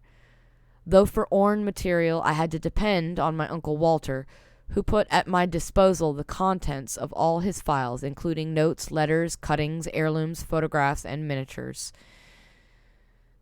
It was in going over the letters and pictures on the Orne side that I began to acquire a kind of terror of my own ancestry. As I have said, my grandmother and Uncle Douglas had always disturbed me. Now, years after their passing, I gazed at their pictured faces with a measurably heightened feeling of repulsion and alienation. I could not at first understand the change, but gradually a horrible sort of comparison began to obtrude itself on my unconscious mind, despite the steady refusal of my consciousness to admit even the least suspicion of it. It was clear that the typical expression of these faces now suggested something it had not suggested before, something which would bring stark panic if too openly thought of. But the worst shock came when my uncle showed me the Orne jewelry in a downtown safe deposit vault. Some of the items were delicate and inspiring enough, but there was one box of strange old pieces descended from my mysterious great-grandmother, which my uncle was almost reluctant to produce. They were, he said, of a very grotesque and almost repulsive design, and had never to his knowledge been publicly worn, though my grandmother used to enjoy looking at them. Vague legends of bad luck clustered around them, and my great-grandmother's French governess had said that they ought not be worn in New England, though it would be quite safe to wear them in Europe. As my uncle began slowly and grudgingly to unwrap the things, he urged me not to be shocked by the strangeness and frequent hideousness of the designs. Artists and archaeologists who had seen them pronounced the workmanship superlatively and exotically exquisite, though no one seemed able to define their exact material or assign them to any specific art tradition. There were 2 armlets, a tiara, and a kind of pectoral, the latter having in high relief certain figures of almost unbearable extravagance. During this description, I had kept a tight rein on my emotions, but my face must have betrayed my mounting fears. My uncle looked concerned and paused in his unwrapping to study my countenance. I motioned to him to continue, which he did with renewed signs of reluctance. He seemed to expect some demonstration when the first piece, the tiara, became visible, but I doubt if he expected quite what actually happened. I did not expect it either, for I thought I was thoroughly forewarned regarding what the jewelry would turn out to be. What I did was to faint silently away, just as I had done in that briar-choked railway cut a year before. From that day on, my life has been a nightmare of brooding and apprehension, nor do I know how much is a hideous truth and how much madness. My great-grandmother had been a Marsh of unknown source whose husband lived in Arkham. And did not old Zadok say that the daughter of Obed Marsh by a monstrous mother was married to an Arkham man through a trick? What was it that the ancient toper had muttered about the likeness of my eyes to Captain Obed's? In Arkham, too, the curator had told me I had true Marsh eyes. Was Obed Marsh my own great-great-grandfather? Who or what, then, was my great-great-grandmother? But perhaps this was all madness. Those whitish gold ornaments might easily have been bought from some Innsmouth sailor by the father of my great-grandmother, whoever he was. And that look in the staring-eyed faces of my grandmother and self-slain uncle might be sheer fancy on my part. Sheer fancy, bolstered up by the Innsmouth shadow which had so darkly colored my imagination. But why had my uncle killed himself after an ancestral quest in New England? For more than 2 years I fought off these reflections with partial success. My father secured me a place in an insurance office, and I buried myself in routine as deeply as possible. In the winter of 1930 to 31, however, the dreams began. They were very sparse and insidious at first, but increased in frequency and vividness as the weeks went by. Great watery spaces opened out before me, and I seemed to wander through titanic sunken porticos or labyrinths of weedy cyclopean walls with the grotesque fishes as my companions. But then the other shapes began to appear, filling me with nameless horror the moment I awoke. But during the dreams they did not horrify me at all. I was one with them, wearing their unhuman trappings, treading their aqueous ways, and praying monstrously at their evil sea-bottom temples.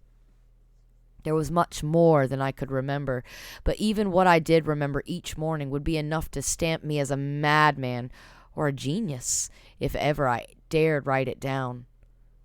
Some frightful influence, I felt, was seeking gradually to drag me out of the sane world of wholesome life into the unnameable abysses of blackness and alienage. And the process told heavily on me. My health and appearance grew steadily worse till finally I was forced to give up my position and adopt the static, secluded life of an invalid.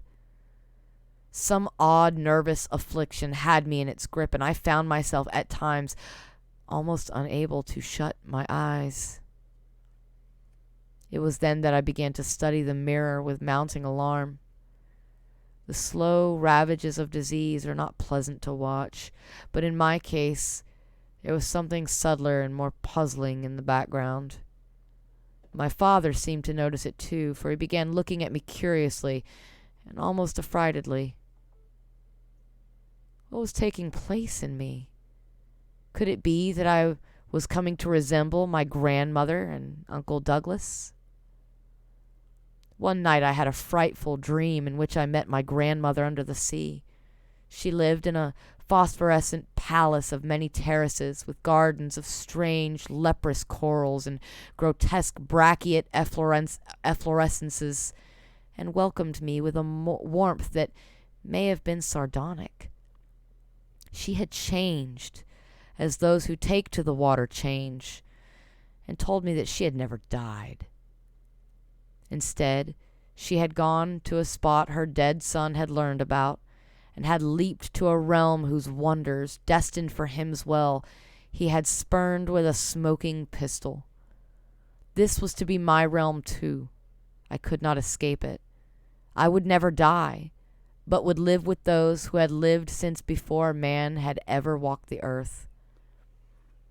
I also met with that which had been her grandmother. For 80,000 years, Thiali had lived in Yanalfle, and thither she had gone back after Obed Marsh was dead. Yanfle was not destroyed when the upper earthmen shot death into the sea. It was hurt, but not destroyed. The deep ones could never be destroyed. Even through the Paleogean magic of the forgotten old ones might sometimes check them. For the present, they would rest. But someday, if they remembered, they would rise again for the tribute Great Cthulhu craved. It would be a city greater than Innsmouth next time. They had planned to spread and had brought up that which would help them. But now they must wait once more. For bringing the upper earth's men's death, I must do a penance, but that would not be heavy. This was the dream in which I saw a Shoggoth for the first time, and the sight sent me awake in a frenzy of screaming. That morning the mirror definitely told me I had acquired the Innsmouth look. So far, I've not shot myself as my Uncle Douglas did. I bought an automatic and almost took the step, but certain dreams deterred me. The tense extremes of horror are lessening, and I feel queerly drawn toward the unknown sea deeps instead of fearing them. I hear and do strange things in sleep, and awake with a kind of exaltation instead of terror. I do not believe I need to wait for the full change, as most have waited. If I did, my father would probably shut me up in a sanitarium, as my poor little cousin is shut up. Stupendous and unheard of splendors await me below, and I shall seek them soon. Ja, Relye, Kluluftagen, ja. No, I shall not shoot myself. I cannot be made to shoot myself. I shall plan my cousin's escape from that Canton madhouse, and together we shall go to marvel-shadowed Innsmouth.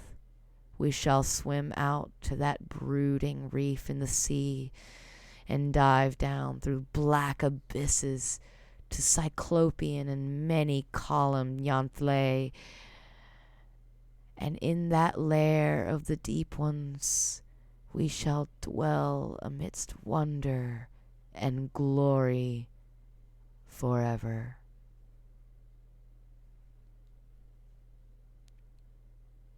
The end. What a happy ending, right? So wonderful.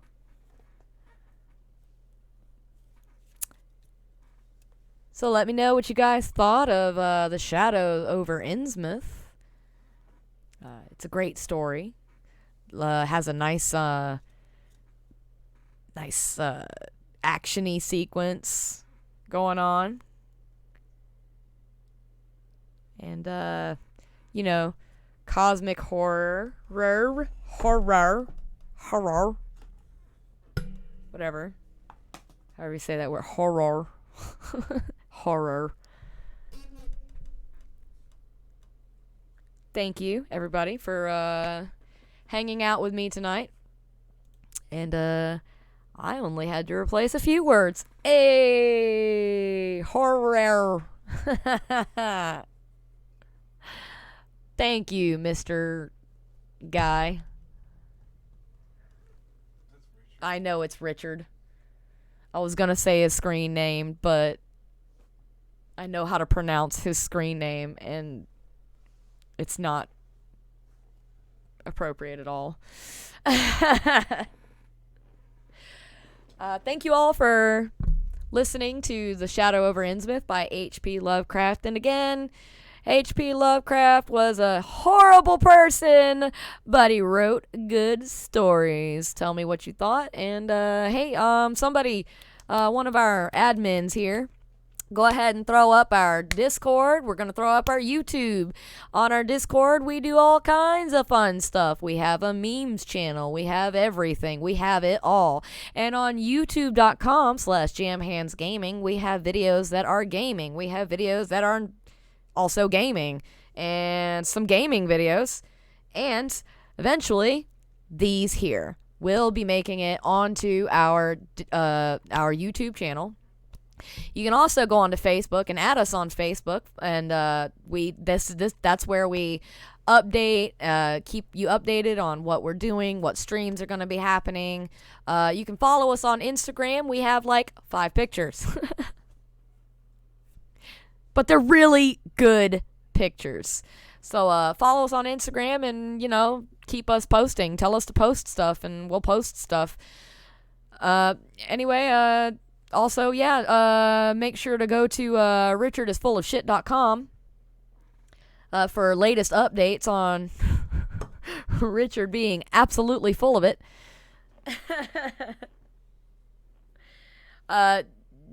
That's also true. We were starting Instagram, and then the Rona hit. So we can't get together. We can't take pictures together. It's really hard to get together. And the one time, we did get one time together or whatever, but on the internet, we get together on the internet. If you go on to Discord, you actually will get to talk to us, chat with us, hang out with us, game with us maybe sometimes.